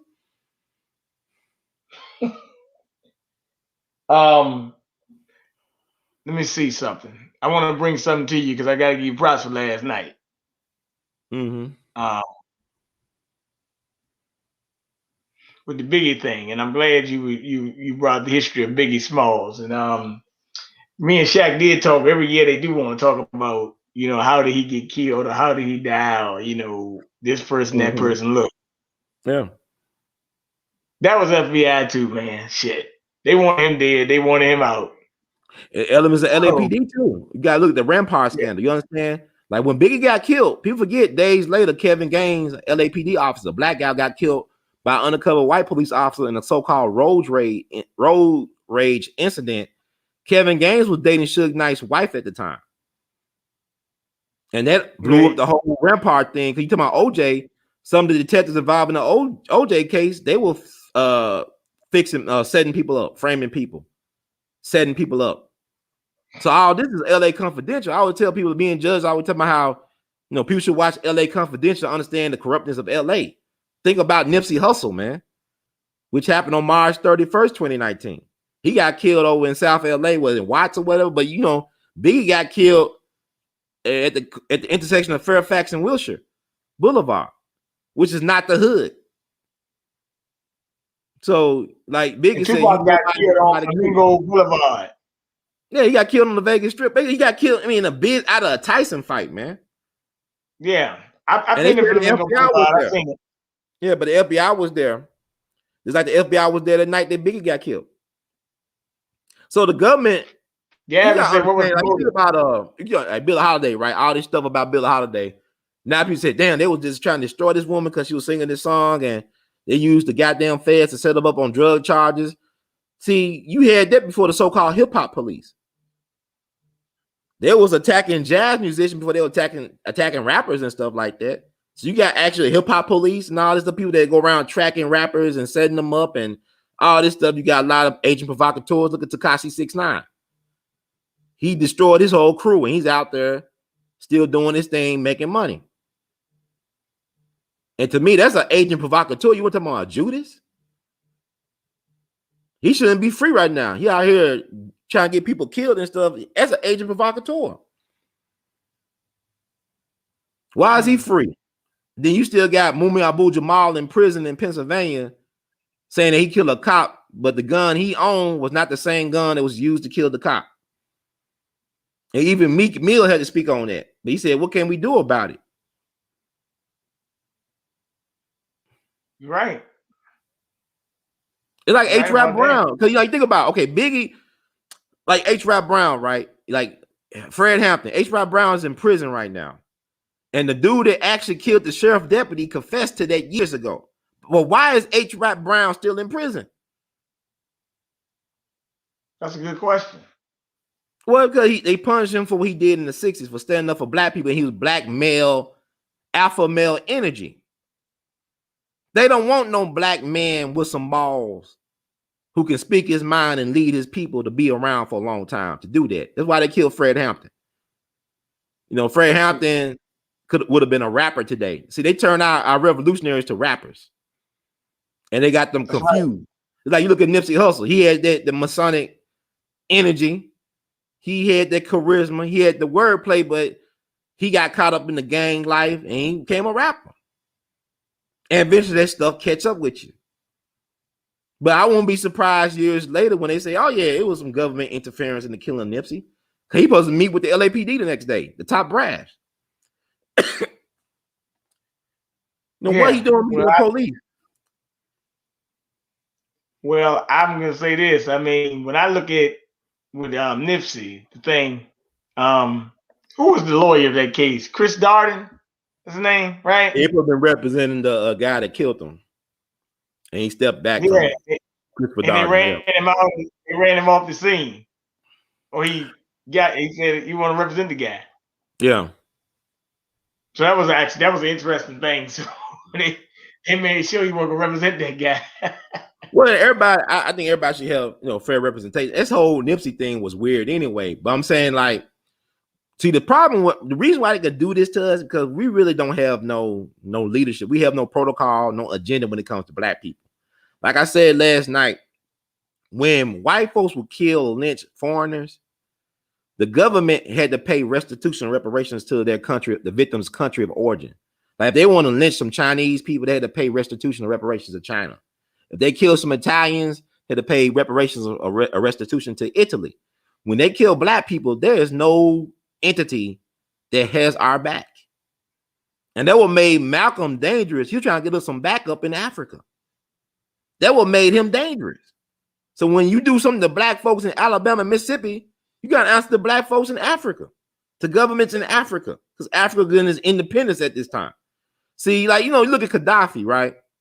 Gaddafi was no African, he was an Arab, but he believed in Pan-Africanism, just like Pinto, Malcolm's friend.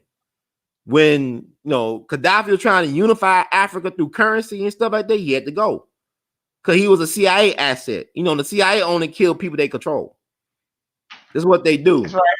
They kill the folks they control. They kill Saddam Hussein. When they try to blame Saddam for 9/11, how can you blame him for 9/11 when y'all control his airspace? How can he hijack airplanes when y'all control his airspace, starving out his people, starving out the children of Iraq? So how was he a threat to America's national security when he couldn't control his own airspace above his country? But yeah, all the hijacks, the majority of the hijackers came where? From Saudi Arabia, a friend of America, right? A Muslim nation. Hey, man, Saudi Arabia, like you say, right? Well, I just want people to understand, man, like you can't get caught up in this bullshit. Don't let this bullshit sweep your concerns under the rug. Black folks should be focused on black people first. Stop all this worrying about kids in cages on the border and all this worry about sex trafficking when our people being caged up and sex trafficked longer than anybody else on the planet. So I'm not even worried about all that. You need to worry about yourself, take care of home, and really get an agenda, man. Because our people, man, we foolish. We are foolish, damn people. And the thing about it is we choose to be foolish. Not because we dumb. We choose to be foolish. We choose to be used and exploited by everybody but us. Like the Meghan Markle, I don't feel sorry for that woman. Prince Harry didn't rape her ass to help them kids. She chose to be with Prince Harry. Care about it didn't work. I mean, guys, shut the hell up. The royal family got all type of Negroes in their tree. Yeah, you damn right. Yeah, so I mean, why I don't care about that. And then, like, white, look, I got friends. I know they interracial. They got a black daddy. They had issue with the black daddy, but your mama was his mistress. She was his side piece. So I can see maybe the family may have a problem in accepting y'all. He might have been a prominent black man married to this black woman for years. He passed, but your mama was the woman on the side. But y'all still turn out fine. Y'all well-educated, productive citizens of society. But it's this hang up. Like, you look at people are irresponsible if they don't consider that stuff before they bring kids into the world. If you go on this interracial swirling thing and his folks got a problem with that and yet y'all still want to get together, that's on y'all. You can't get mad at his family for not accepting you all. You choose to be with that man or that woman and have these children. That's on you, on y'all.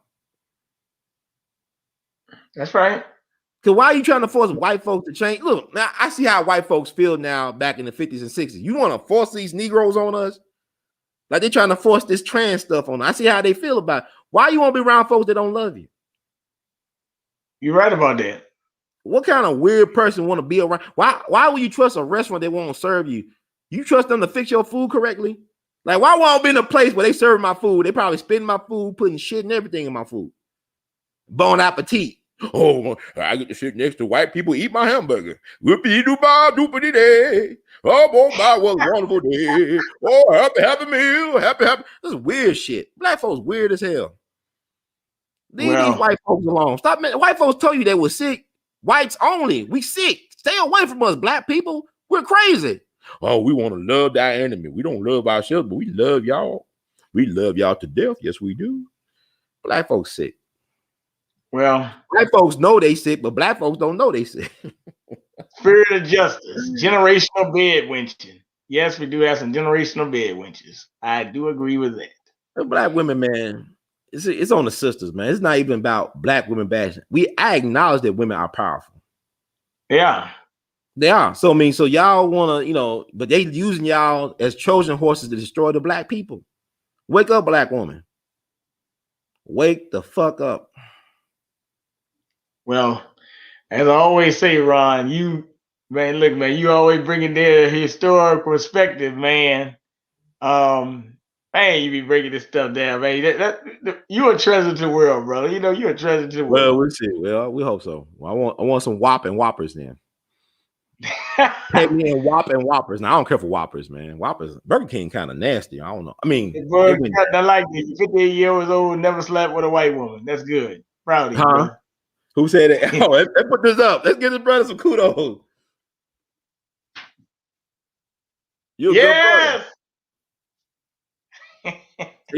I like it. He got some wisdom, but I'm saying, like Dick Gregory used to say, he said he was never with a white woman. He said, how can I trust a woman who pussy produces Dracula and Frankenstein and Wolfman? They come out of white woman's pussy. That's right.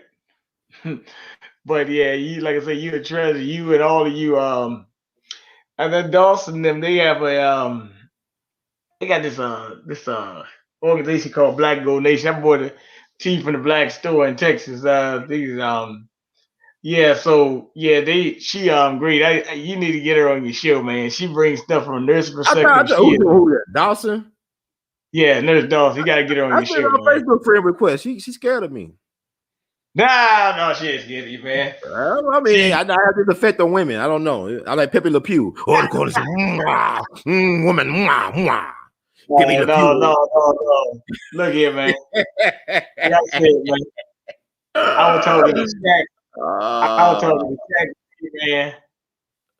And I told him, man, I'm just glad clutching my pearls. Oh no, Chucks and pearls. No Chucks and pearls. But gonna strangle you with them Chucks and pearls. They're gonna strangle them Chucks. I mean, with them pearls. They're gonna strangle you with those pearls. You be careful. Be careful now. You know, I was glad. You know, like I said yesterday, I was able to give you you know, a little bit of that time with Chairman Fred Hampton Jr. That was great. Fred Jr. I gotta get him on show. I've been in touch with Mark Clark's sister, Gloria, who wrote this biography on him, which is pretty good stuff.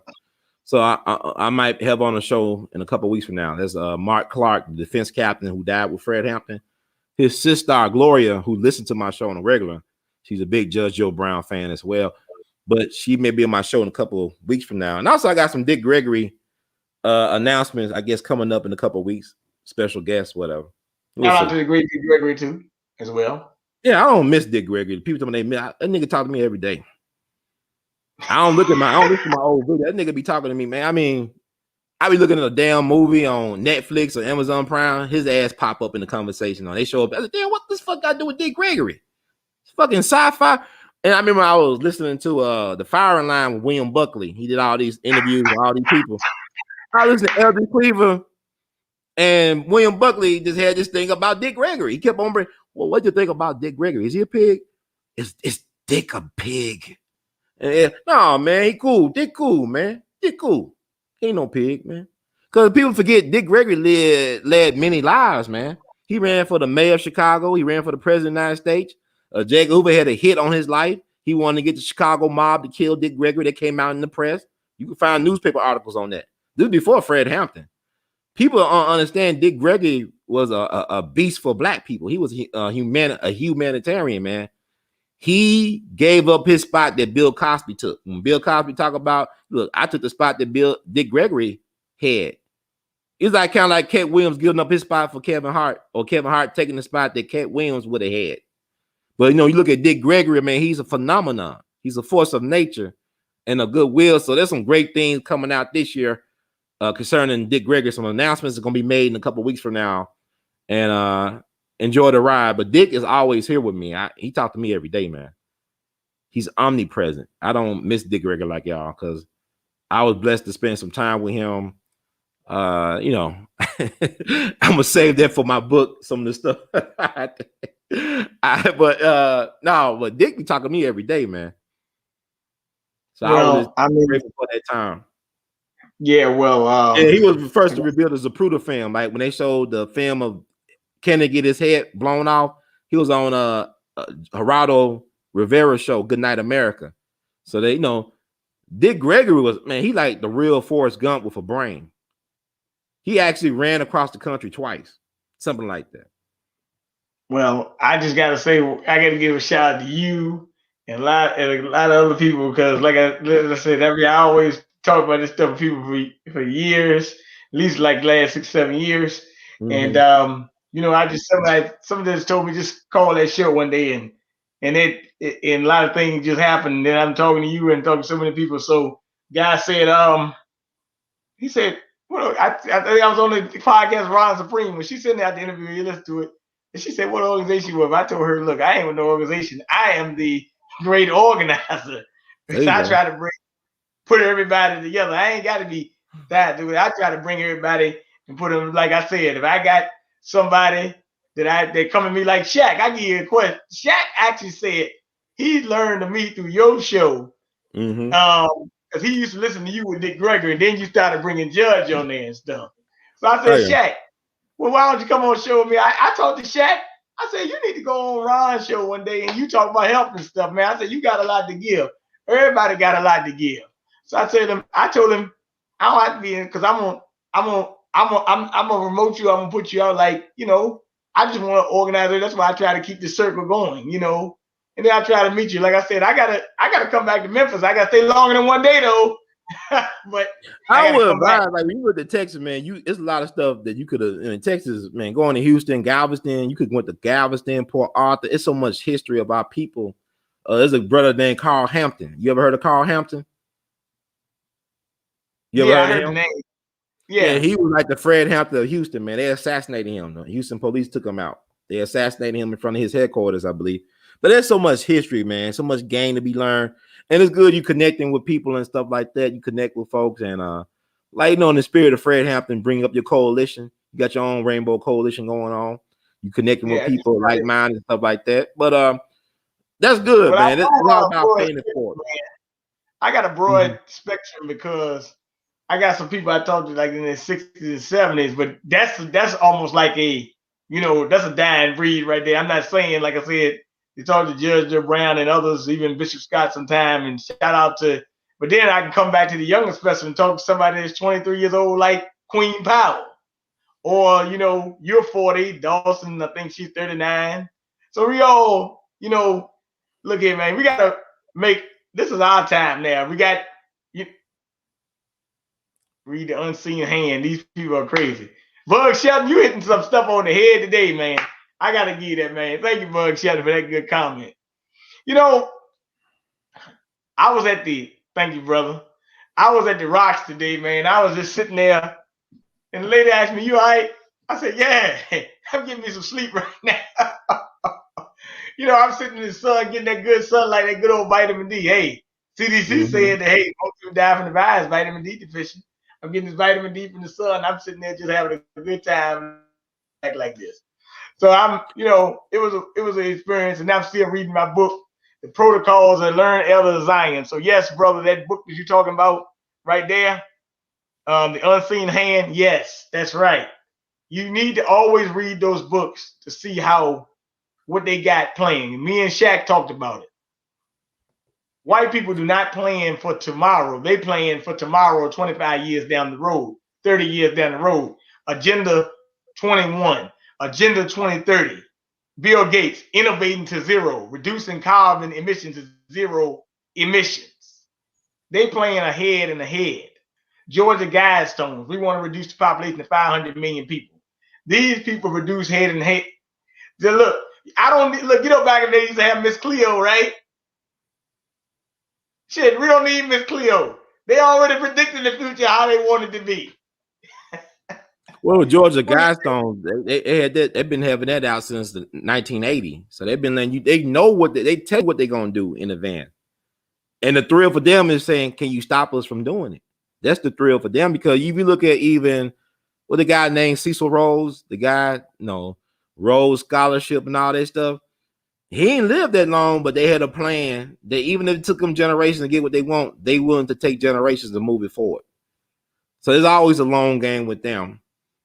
And with us, they got it like a hamster in a goddamn wheel going, spinning round and round, going in circles. Can't figure this stuff out. Got us so preoccupied and distracted by the BS, they keep on robbing us blind. Or they rob us, or they don't even rob us blind. They rob us out in public and they call it entertainment. Yeah, chemtrails and entertaining. The man said chemtrails in Phoenix every morning. Yeah, I've been seeing them pray a lot of chemtrails too. That's another thing, brother. We gotta. But in 1953 or was it 1953? Didn't they spray they sprayed chemtrails, but it was called something else over the St. Louis housing projects in 1953. I think. Okay. Yeah, and I might even had the year wrong, but they did spray, and they spray asbestos and everything, brother. Yes, liberalism is a part of anarchy. Yes, time Q, that is an excellent comment. It's a part of anarchy. So I think people, give the people their homework, give them some homework, and the people like y'all taking notes. I talk to people. People say, "Well, Ron, when you do a show, especially when you start name dropping and people sharing information, they take the notes." And this was all about, each one teach one and pay it forward, move it forward. But yeah, so I'm glad. I think there's still some hope, but Black folks, we gotta start taking what we want seriously and figure out what the hell do we want. It shouldn't be all this confusion moving forward. Well, I tell you one thing, brother. I know one thing.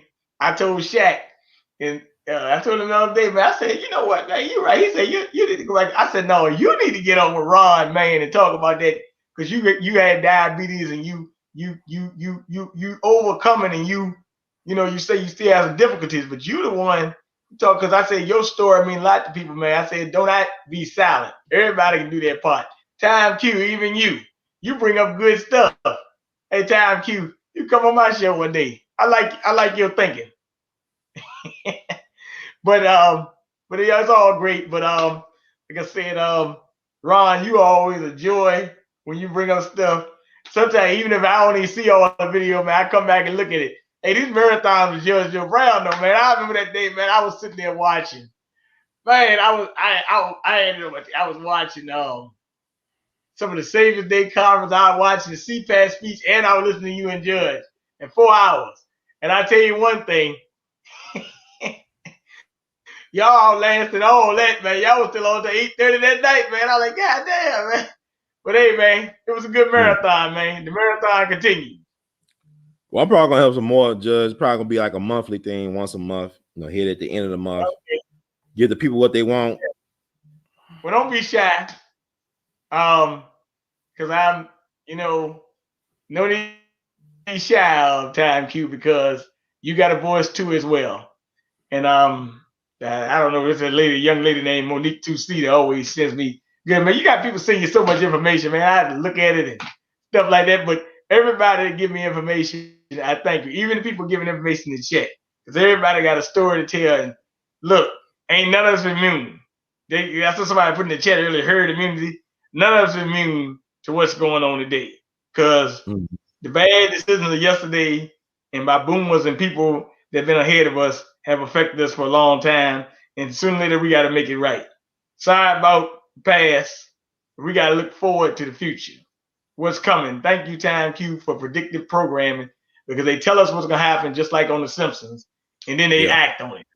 So, with that being said, I got to make another run one more time out today. Might even want a late night bike ride. I don't know. But whatever it is. But I got to shout out Brother Ron here for Real BTV. And that radio show in Philadelphia was in New Jersey. I forgot which one it is. I want you to go in there, man. You're interested, man. You got to go in there. You got to break down some historical perspective. So I just, will basically tell the bishop and them about you. Thank you for just subscribing, brother, to my channel. It's an honor. Hey, Ron, thanks for that, man. Right? Oh, yeah. Yes, I try to bring y'all good content and guests, and for the most part, I do. Ron tunes in to what I'm saying and stuff like that. Sometimes I'll probably be bugging him a little bit too much, be binging him like, like. I mean, you're doing what you're supposed to be doing. You're doing what you feel like the universal God put you here to do. I mean, do your thing. Let me show one article I want people to look up I think they might have to go get it on rumble.com, and before it's news, I think it's a search engine. Sons of Liberty is gonna talk about the 5 years doctor married and talk about the experiments of this vaccine. You're gonna have to get it on rumble.com, and you might can get it on Infowars News. You may get it on Infowars.com, but well, I'm sorry, it's still on the back. Sorry, on the Biden train, Brian Brown. Hey, man. Not everybody going to make it, but they had trains in Nazi Germany, too. A lot of Jews on them trains, too. Point of no return, you know. Hey, look, what did Hitler call it? The final solution? Yeah. Well, I mean, we in the end game. Biden's part of the final solution. Well, it's not even bad. You know, my thing is like our people, man. I'm not upset at our people for being on their train. Yeah, I'm not upset about that because they don't really think about. I mean, they're always trying to vote shame the people that get the less benefits out of voting. They don't vote shame Asians. Do Asians vote?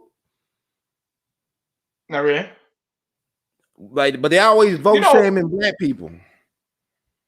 Why they don't have to vote? Because they own stuff. Asians own stuff. They got Koreatown and Chinatown. They actually got. No, they allow them to have stuff. They won't let us have a Black Wall Street, but they allow Asians to have Koreatown and Chinatown. So if you go to Dearborn, Michigan, when the Iraqis came from Iraq, I guess the first time around, Dearborn, Michigan is like little Iraq. I think that's Dearborn. That's Dearborn, Michigan, outside Detroit, because I went there a couple years ago. But like they got restaurants and car dealerships and stores. They were thriving. Did any black people own a gas station in Detroit? Even Chinese folks coming in buying up stuff in American cities like Detroit. But do any black person own a gas station in Motown? But go to Dearborn. Iraqis own all that stuff. Getting Arab money. Getting Arab money. Oh yeah, y'all even think about the contradictions, man. You know when Dr. Clyde Anderson, Dr. Clyde Anderson won the Africa Town, I think in Detroit years ago. They wouldn't approve that, but you got Chinatowns everywhere, you got Koreatown, all over the place. See, when you control your economics, you control policy. You don't need to vote when you can control your politicians. You don't need to vote. You just bow. Let me say something about that vote shaming. First of all, it's a well-known fact, and this is actually true. Over 60% of the public does not vote anyway. Okay. So count all the people in the United States, and over 60% of the. Really, to tell you the truth, ain't that many black folks voting this election as they say it did. We know that, but guess what? That's why I say now I don't claim that. Because black folks weren't responsible, because a lot of black folks said, hey, look, ain't nothing been else for us. The black vote this year was in most areas since 2006. Black people gave up on it, man. Like you said, Asians, they're not worried about it. It's not about voting. Like the brother said, no black gas station in California. So why would I be voting if I have no? Matter of fact, in California, and no black gas station shit daggone. I know you got a lot of Asian gas stations though. And Hispanic gas stations, if they even legal. You're right, Time Q. Once again, you gotta think about comment on that. Yeah, well, Mr. Farrakhan, when he tried to get those black folks to control the distribution in the hair care industry back in the 80s, within the 80s, when Farrakhan was trying to get black businesses to combine their resources to control the distribution on hair care products, and they was attacked by the hair weave mafia, whatever, the Asians cartel. They attacked them, and then and people shied away from Farrakhan. Or you think about the fact that James Brown's son said that James Brown was trying to work with Otis Redding to start a distribution company to control black music back in the day, and Otis Redding gets killed in the plane crash right before they start working together on trying to control black music distribution. Or you think about that time when Irv Gotti, Jay Prince from Rap-A-Lot, and Suge Knight from Death Row was going to work together on a distribution company to control black music distribution. And what happened to all them guys? No, Suge's in jail right now, but Irv Gotti almost went to jail. He was facing Fed time, And the federal government, in particular FBI, was harassing Jay Prince for years. So they don't allow us to do what the Koreans and the Asians and Chinese people, all them doing. We're not allowed to be in control of our economics, because to control your economics is to control your destiny, is to practice self-determination and empowerment, and could be a way to liberation. See, we talk about guns, but where is the militias to protect our interests? And what are the black interests? We don't even know what our black interests really are. So why do you need guns or militia if you don't know how to protect what is yours? You don't know what to protect. Well, that's exactly right. Hey, look, man. All of them are well-known gangbangers. Them no black state gas in Chicago. See, another city, and these are some biggest cities in the United States as well. But Nipsey Hussle was about a land grab concerning that new stadium they built. Yeah, that $5 billion, $4.5 billion. But our people, man, when you know that stuff is going down, there's no pushback on that. See, if Nipsey, look, the reason why Bill Cosby in jail and Nipsey is dead because they didn't have no protection from the community. They were not protected by the community. See, every successful politician has a goon squad.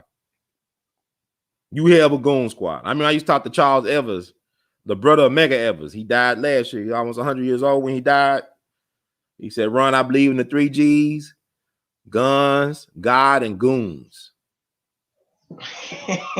You need you a goon squad. You need an unofficial goon squad. If you don't got no goons on you can't, because these folks don't play fair. They play very dirty and ruthless, man. If you tell me you want to go to war, you better be ready to go to war. It's like, Tupac had that song, Against All Odds, right? He said Jimmy Henchman told him that, if you ain't ready for war, you can't go to war. I'm ready for war. You got to get your money up, get your resources up. You can go to war. War is when you call off civilization. War means by any means necessary.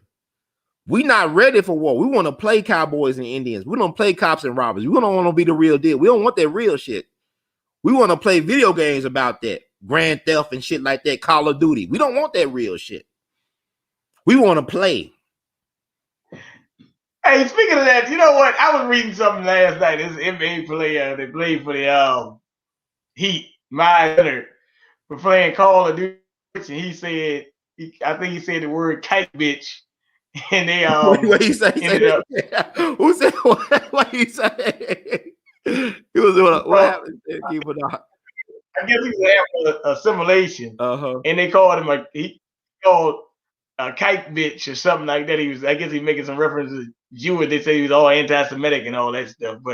And they said the NBA gonna suspend him indefinitely for for anti-Semitic slur or whatever, right? I was like, okay, whatever. Who is this? Myers Leonard. Is he Jewish? No, he's a white boy. But he said Myers Leonard. He ain't Jewish? Yeah, pull it up right quick. Miami Heat, Myers Leonard. And they said the NBA he sounds Jewish. And he ain't even playing because he out for the season. Oh, yeah. Kind of crazy. Yeah, it's kind of funny, man. I was like, whoa. Yeah. Well, who's running stuff. If you can't offend somebody who, who's in power, when you can't say certain things about certain people, who's a protected class of people. Like I remember when Puff Daddy did that song All About the Benjamins, he had a line in there that said stack chips like Hebrews. It was nothing derogatory. I think he was paying respect to the culture. But Clive Davis said, you can't use that line, P. Diddy or Puffy. Son, I dare you to do oy vey. I think they had to take that lyric out in future renditions of that song. But he said stab chips like Hebrews. That's how he said. But you could call a black woman a bitch in the hole all through a song. And nobody says nothing unless you see Dolores Tucker. May she rest in peace. And she was really misunderstood, I think, even by Tupac. But that's another story. He didn't kneel to BLM. That's right. Yeah, he didn't kneel to BLM either. He stood up. He didn't kneel when they was kneeling for Black Lives Matter. He didn't do that either. Yeah, that's him. Well, Black Lives Matter, lies. You can't not tell you about the black family when you're not about supporting black men, hetero men. When your organization is living off the blood sacrifices of black hetero males, you got the nerve to try to shut down a man who lost his son. Whatever you may think about his ideas of asking for money and what he want to use that money for, this is a black man who was in the life of his black son who lost his son. And y'all, like blood sacrifices are real. I ain't gonna get to all this Illuminati stuff about blood sacrifice, but know that we are all blood sacrifices. When they poisoned the people water in Flint, that was a blood sacrifice. When you are sent to war to die and get maimed in this war for other people's benefits who are not fighting in that war, you are a blood sacrifice. So blood sacrifice is the lifeblood of this system. So black people are dying in vain. I just talked about how 3 black men died 129 years ago because they were successful black businessmen. Most black people lynched in this country was because they were business people, not because they were thugs or murderers. Black Wall Street was a mass lynching. The Lane Race Massacre was a mass lynching.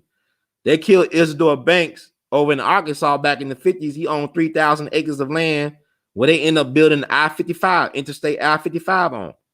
Them white folks stole his land and they stole his money out of his bank account. He had $93,000 in the bank, in his local bank. They stole it. And then the widow of the sheriff at the time that Isidore Banks was lynched, when she died, she left $8 million for her church. Money probably that came from controlling Isidore Banks' assets, his land. Well, yeah, I mean, Arkansas. Well, like I said, man, the lady said the Memphis, Mississippi Delta lives on, and hey, we just gotta live. We gotta live, and we gotta prepare, make preparations. I would advise you, people, to stack them on food, water. You don't know if they can pull another Operation Dark Winter attack on us, shut down the grid or whatever. So we got to be careful, and we got to make sure. That's right, brother Supreme LB. That's true. I ain't gonna never forget Darren Stills. I'm gonna say his name like they said Fred Hampton name, man. Never forget the sacrifice of these brothers, man, because so many of them black male activists were killed. A lot of these brothers and sisters still locked up in prison. Corey Bush, how you not gonna speak out for the brothers and sisters that may still be going through that stuff that happened from 2014? And Brittany Black Lives Matter, if Black Lives Matter raised $90 million last year, where is the defense fund for the black activists? Where is the bail money for the black activists that are sacrificing themselves for a cause greater than themselves, for the love of black people? And Brittany Pack, Black Lives Matter when you don't even want to support black men. Brittany Packnett too. Don't forget about Brittany Packnett. I don't forget about her. We alum of the same institution in St. Louis, Washington University. It's not about me forgetting. It's about we forget about the people that care about us. That's my problem with black people. I don't want to talk about people that don't really do what they should do for us. I'm talking about the people that have made the ultimate sacrifice. How is it we not caring about what happened to King D?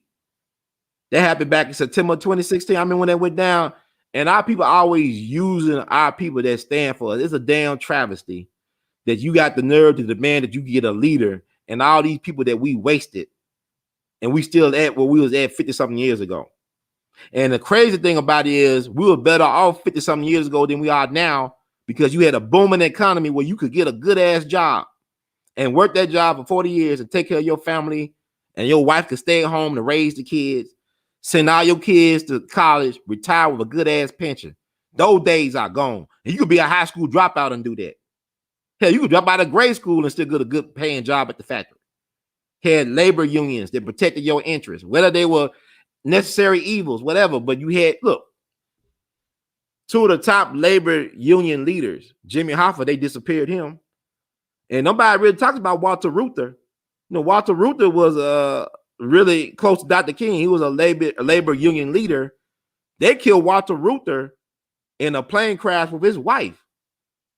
I want to say was either 1970 or 79 of May. Not 79, but either 69 or 70 back in May. They tried to kill Walter Reuther back in the 40s. They shot in his home. They shot one of his arms to 200 pieces or something like that. It's crazy.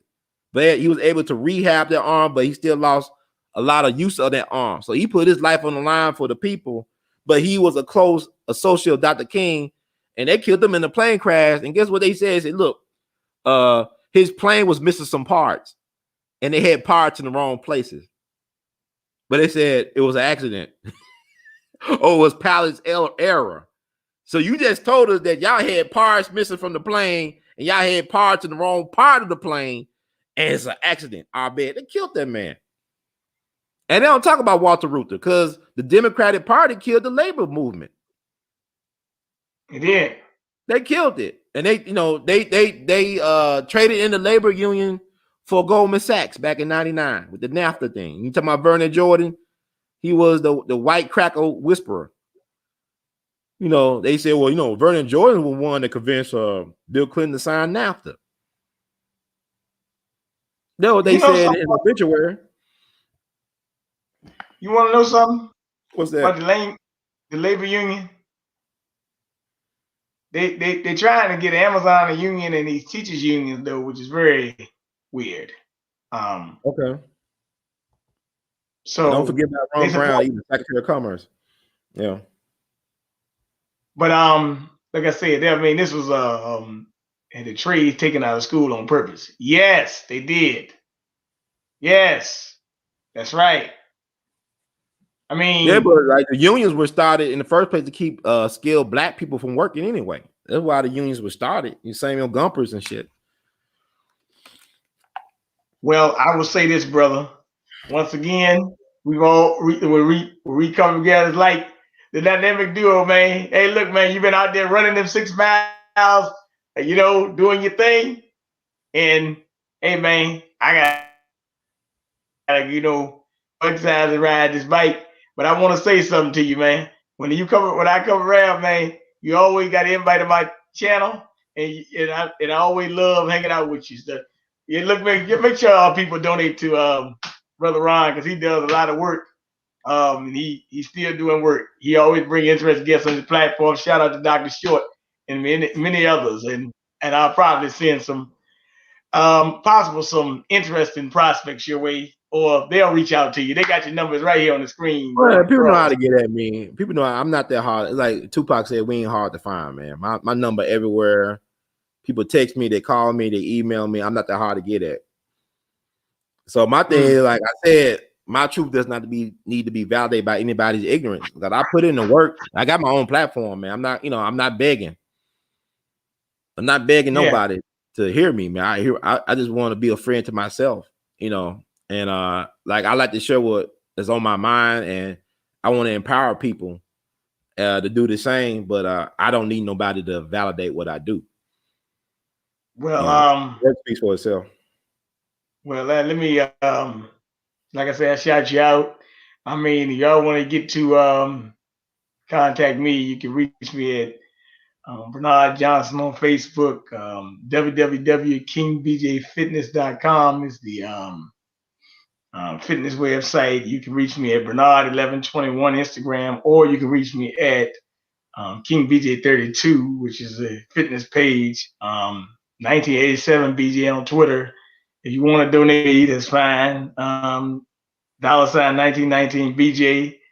And I got another website coming out. Shout out to Queen Violet Denise Jones for setting it up. Hopefully, Violet do a lot of work behind the scenes. So I thank her for her efforts, and shout out to everybody else, the judge and everything. And like I said, I just want to say to you, brother, keep doing what you're doing, putting out the historical music of hip hop, jazz, and whatever else you got to give, because you're a well-versed person. So I appreciate that. Likewise. I do definitely enjoy the work that you do. Like, you one of my favorite podcasters. So I don't listen to like people tell you, how people tell you should listen to Soul. So I don't listen to people, man, because I know that your heart is in the right place. You're sincere, and you really, you here to serve the people, man. So always a privilege. Hey, Chuck, man, shout out to you, brother, for saying that. We brought the heat. Much appreciated. Time, Q. a teen home builders project in the 70s too, Memphis.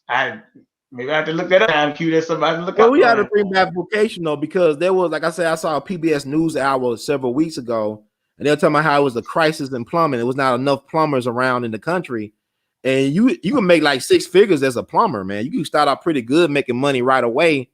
And what was interesting about the feature on PBS News Hour is on YouTube that they interviewed white men and said, "Well, we paying folks to be interns. We want to pay folks to intern with us because it's such a shortage of plumbers in the nation. It's a nationwide crisis, and you always gonna need some plumbers around because plumbing is a mainstay of modern civilization." But they interviewed a sister from Detroit. She had her own plumbing business.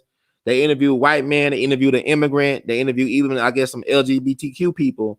But one person or group that was not represented was the black man. They are trying to make black men obsolete because it's insane, man. They're trying to erase black men. So it is time for us as black hetero males to stand up and be men and be counted and to demand the respect and to put in the work to do so. It is time for us to get the respect of our women. We got to respect ourselves first before they respect us. So we got to put in the work, and get it back, man, because black men, you are needed more now than ever. Like I said, it's black women out here that love black men. They got black sons. They got black fathers, uncles, brothers, nephews. You know what I'm saying? Black men, you are needed. Don't let these psyops get you down and out. It's time to stand up and be counted. Let me give a shout out to Sherry Whitty, who seemed to always come around in the chat. She might be late, but she always there. Check out her vlog too. She got some good stuff on there. I see you. I've been watching you. I've been listening. Oh, pretty woman. I've been seeing you. Yeah. She is very witty. She got some good stuff on her blog, on her podcast, on YouTube channel. Share Witty vlog. Check her out. Long time listener. Yeah, she got some good stuff on there. Okay, well, I'm gonna have to go share with you. Guess what? I gotta come your way then, because always looking for good information. But like I said, brother, I want you to take your time, keep putting the good information out. I'm gonna keep doing the same. Holler back, hey man, and do you know what you gotta do? When I look at the video, make sure the trumpet playing. Well, I played at the beginning though, man. But yeah, Godspeed, man. Godspeed. Hey man, you a good trumpet player, man. Well, I do my own thing, man. Like I'm not, you know what's sad? I'm gonna tell you another thing too. It's some people I love. Nobody know who they are, man. It's some great trumpet players. Like they did it very well. I'm thinking about Clifford Brown. And I love Satchmo. I love Louis Armstrong. I think about a brother from Memphis named Booker Little, whose sister Vera Little was a great opera singer. She was the first Black American singer to perform before the Vatican. She did this back in the 50s from Memphis. So there's a lot of people that do things very well. They not remembered. So I just think it's strange. We live in a weird place, man. And sometimes people remember you for doing things horribly than they do for doing them well. That's an interesting way you look at things. Well, that's right. Well, I appreciate the work you're doing and just keep on living, man. You do the same too, man. Godspeed. Yeah, Freddie Hubbard. I love Freddie Hubbard, man. That's why I like Art Blakey, man. Because Art Blakey had some great trumpet players come through. Freddie Hubbard, Lee Morgan, Clifford Brown, even Wynton Marsalis. So that's why I say if you want to study Black leader excellence, study Black jazz band leaders. Make Memphis great again. Make Memphis great again. Make America great again. Or let's do it again, huh? Well, you take your time, brother. You too. Hi, now. Have a good night. You too, man. And that does it for another wonderful, agitating, infotainment edition of the Artivist Presents We All Be News Free Dixie for the 21st century. And before I get out of here, let me read this disclaimer. I got this on my YouTube channel, but let me just read it. I want to thank y'all for taking the time to tune in and not tune us out. And we know that we love you madly. But it said, disclaimer, the views expressed by hosts and guests on the We All Be TV platform are not the official views opinions, beliefs, or perspectives of We All Be News or the We All Be Group Incorporated. We All Be News is an organization that thoroughly believes in supplementing the information narrative that is usually supplied by the corporate news entities with those viewpoints and expressions which may be marginalized or ignored for a plethora of reasons. We are about informing the general public on alternative perspectives as it relates to news and information, and letting the general public be the ultimate judge in deciding on how to use said information. Informed citizens are responsible citizens. Thank you for your support, and thank everybody for tuning in, for donating, for putting your energy towards this experience and making it a wonderful time to be had by all. And yes, thank y'all so much. Let's vote that. And knowing the words of Great Duke Ellington, we love you madly. Y'all keep on producing and pushing.